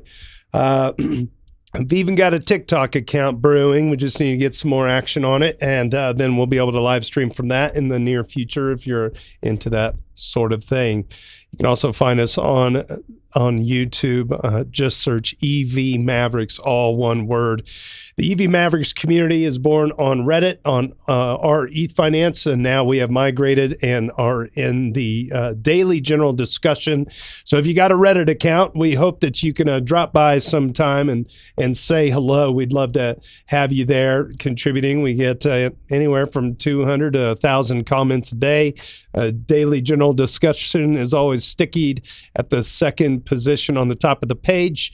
We've also got a tool produced by Hani Abu. It's called the Doots GitHub tool. You can find that link in the daily thread at the top here. We used to have one. There it is. Bookmarking this link. I thought we had the tool. Yeah, the Doots extension right here. If you get the Doots extension plugged in and you're on desktop old Reddit, something magic happens. You can see the people's names that have been dooted or made it to the top of our list on our daily list. So it's a community effort. The people who are on the Doots list that have these numbers next to their name are the people that get nominated over the course of time. This is our 100th episode. We've had over 1,000 days that have been tallied by Tricky Troll, one of our fellow moderators, and we're trying to illuminate the people that make Reddit Ethereum great, and we hope that you can join us. Back to dailydoots.com. Harog has an update on the Aztec protocol and their private roll-up. Harog's a banger. Duder 160. This is a very knowledgeable person. I attended yesterday's Aztec solo staking community call. For those who don't know, Aztec is a privacy-preserving ZK rollup on Ethereum, which uses their own programming language called Noir to be able to write privacy-preserving smart contracts. Overall, there was not too much information on the call, but here are some of the interesting points. Aztec is slowly preparing for their mainnet launch, maybe this year. They just established a nonprofit foundation in Switzerland, which does research, supports builders, and maintains the programming language. They will provide grants and ensure community involvement in decisions. There will be governance, which uses a hypothetical asset, WIN token, wink, wink. They want to decentralize as much as possible. This means they want to have solo stakers involved in their rollup. As far as I understand, there are two kinds of nodes. Number one, validator nodes or sequencers. This can be run on consumer hardware at home. And number two, prover nodes. This is for specialized hardware in a data center. The exact hardware requirements are not defined yet. There was some discussion about high bandwidth requirements for node operators, but nothing is set in stone yet. At the moment, it sounds like if you struggle with bandwidth for a mainnet node already, you might not be able to participate as a node operator on Aztec. There will also be a stake you have to provide, but the exact amount and the rewards are also a work in progress. At the end of Q1, they plan to get the public testnet up and running. It will run on Sepolia. This might be a great opportunity to test the waters and see if it makes sense to run a node. At the moment, they have a permission devnet, so nothing to test yet as a node operator. They have docs about running a node, but they are very minimal at the moment. And you can find those docs at docs.aztec.network/run_node. I'm looking forward to have a privacy-preserving rollup to play around with. I love their emphasis on decentralization. I am not too familiar with their programming toolchain to judge what the barrier to entry is for devs. They have a Discord and other channels to keep up with their development, and that's available at Linktree Aztec Protocol. All right, very good, very good. Thank you, Harog. User Benito2030 decided to do a deep dive on Aztec. Wow, double banger for Aztec. Yesterday, Harog shared his update on Aztec. Aztec is a very important project, but because it is privacy focused, it works differently than other rollups. I had some questions, but we both weren't 100% sure how it works. So I've done some digging today, mainly using the official docs, and wanted to share my feelings or learnings with you.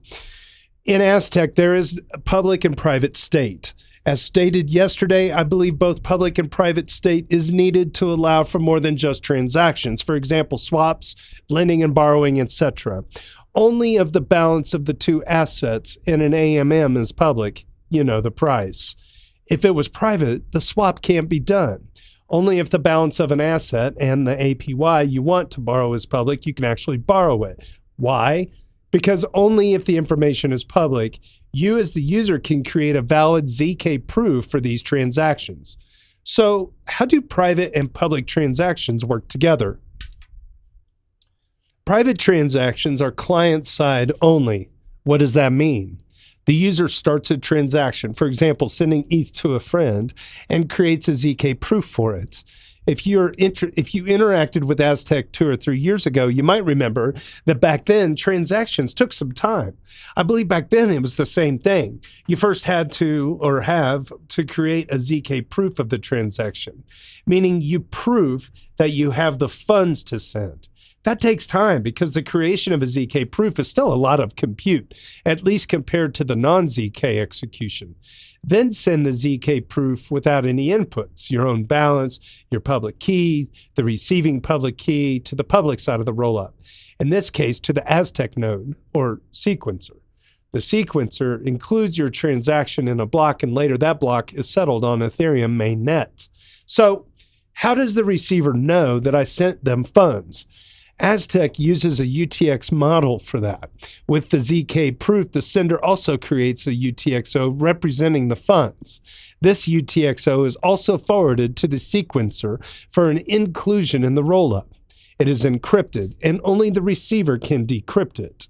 If the receiver sees a UTXO for them, they can spend it by nullifying it, by proving ownership of it, nullifying it, and creating a new UTXO for the next recipient. So how can I do a private transaction that touches public state without revealing it as me? For example, swapping ETH for USD? Well, private transactions that trigger public functions like swaps on a DEX. The setup seems to be very familiar. You create a ZK proof on the client side that shows you have the funds to make the swap and what you should receive from the AMM. You send the ZK proof and the UTXO for the swap to the rollup nodes.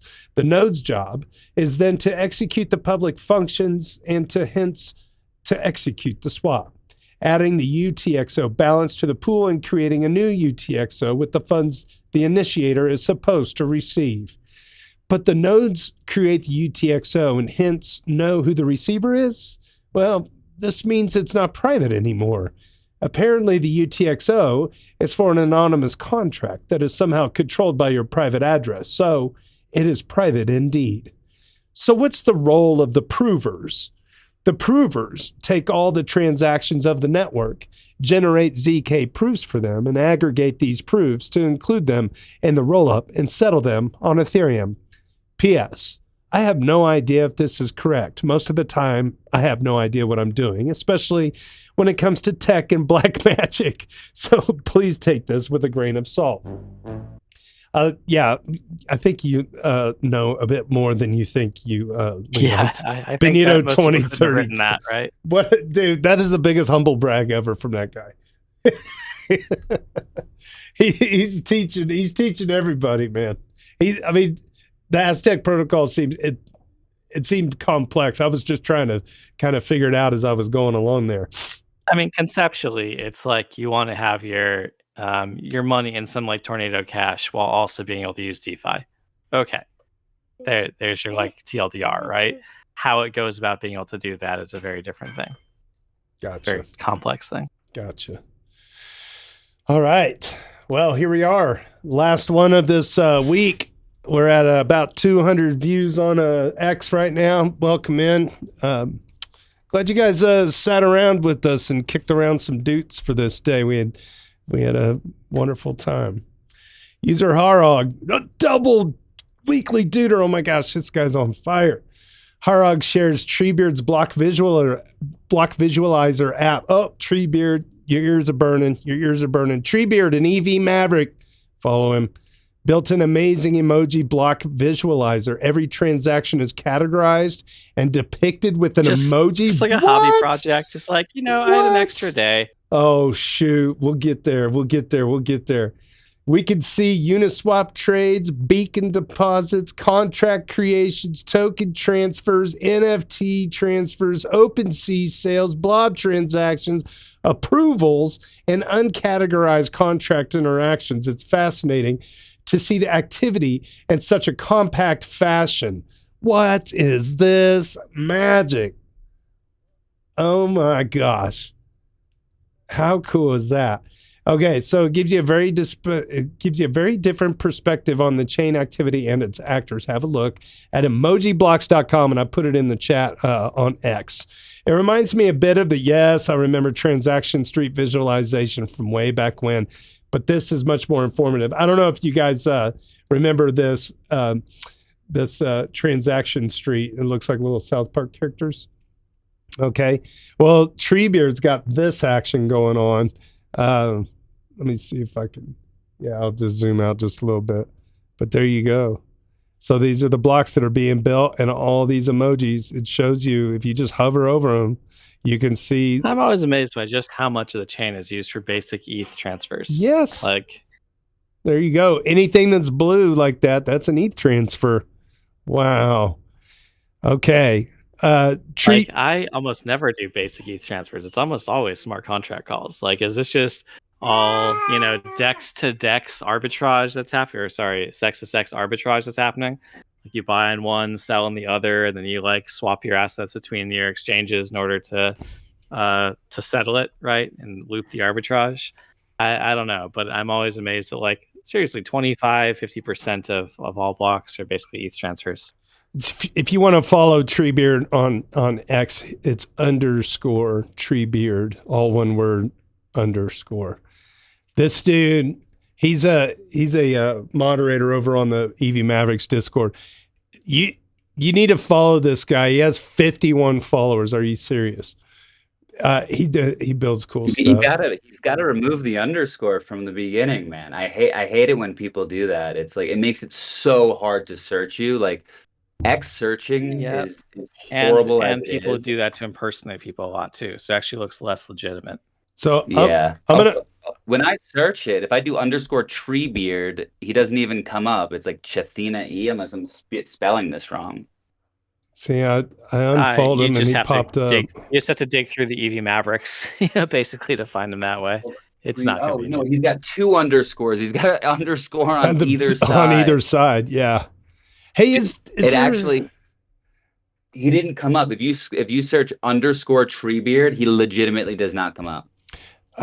Even though without that other second, like this is like an X hack for anyone. If you want to go invisible, add an underscore to your name, which I have one actually. I have an underscore at the end of B Smokes. I should probably remove that somehow. Luckily, it's not in the beginning, so people can still find me. But so someone made a list of Mavericks here. I put it on the X chat. I'll put it in the Dudes podcast channel as well for anybody that wants to follow. There's some of the people have either in this list maybe have sold their PFP or no longer like technically Mavericks, but somebody made a list on X and there's about 200 Maverick people on there. If you're looking for people to follow, that's I tell you what, that is one shining thing about this Ethereum Reddit community and the EV Mavericks NFTs. Like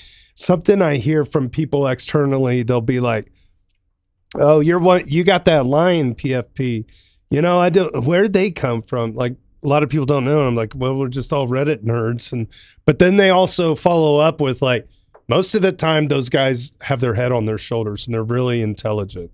And as you can see, even from this Our community with no gatekeeping, it's surprising, right? Yeah. It's an NFT community with like literally no gatekeeping. There might be one or two channels. Anyone can just buy it and have one, and yeah. So it's kind of weird that we keep such a high alpha, signal to noise ratio. Yeah. So if you haven't followed a bunch of Mavericks on X and you're interested in Ethereum, those are generally the tribe. And, they're not all maxis too. That's the other thing. I mean, you could tell even on this podcast, we illuminated some things about Ethereum's shortcomings and like, things that are kind of difficult to, embrace and the struggles. But, as Logri said, if we don't apply those, criticisms to other chains equally. We're self-deprecating, man, and we like it. All right. Well, I think we're done for today. We're live on Twitch right now. We're live on X, live on YouTube. I think everything is working pretty good. Give us a thumbs up. Throw us a comment in the chat. Let us know what we can improve on. Would you like? Would you not like? There's nothing to not like. Patricio Worthalter was here for our 100th episode. This has been over a 2-hour podcast. So if you haven't had a chance, make sure you subscribe to us wherever you get your podcasts. We're on Apple, Libsyn, Spotify. And follow us on YouTube, X, TikTok, Twitch, LinkedIn. We're really trying to open up the doors and let the world know about our Ethereum community, the Ethfinance Daily General Discussion each and every day. And of course, dailydoots.com. Well, big thanks to Tricky Troll for capturing those Daily Doots. A word for the weekly list. Hanny Abu for helping out. B Smokes, fellow moderator on our Ethereum. Thanks to Logri the Bard for being a technical interviewer and hanging out with us today as well. And we hope you give us a follow and a like and all that good stuff, man. Well, that's all I got. If you know somebody that wants a piece of this action, send them my way. I'd love to get them on the podcast. Let's talk. All right. Well, with that, I'm going to sign off for now. If you want to come hang out with us on Discord for another hour of popcorn, you can do that. It's a fun place to let loose when the parents aren't watching on YouTube. Hi, Mom. On behalf of Ethfinance Daily General Discussion on our Ethereum and the EV Mavericks DAO, my name is JT. Cheers and big hugs from Kansas City.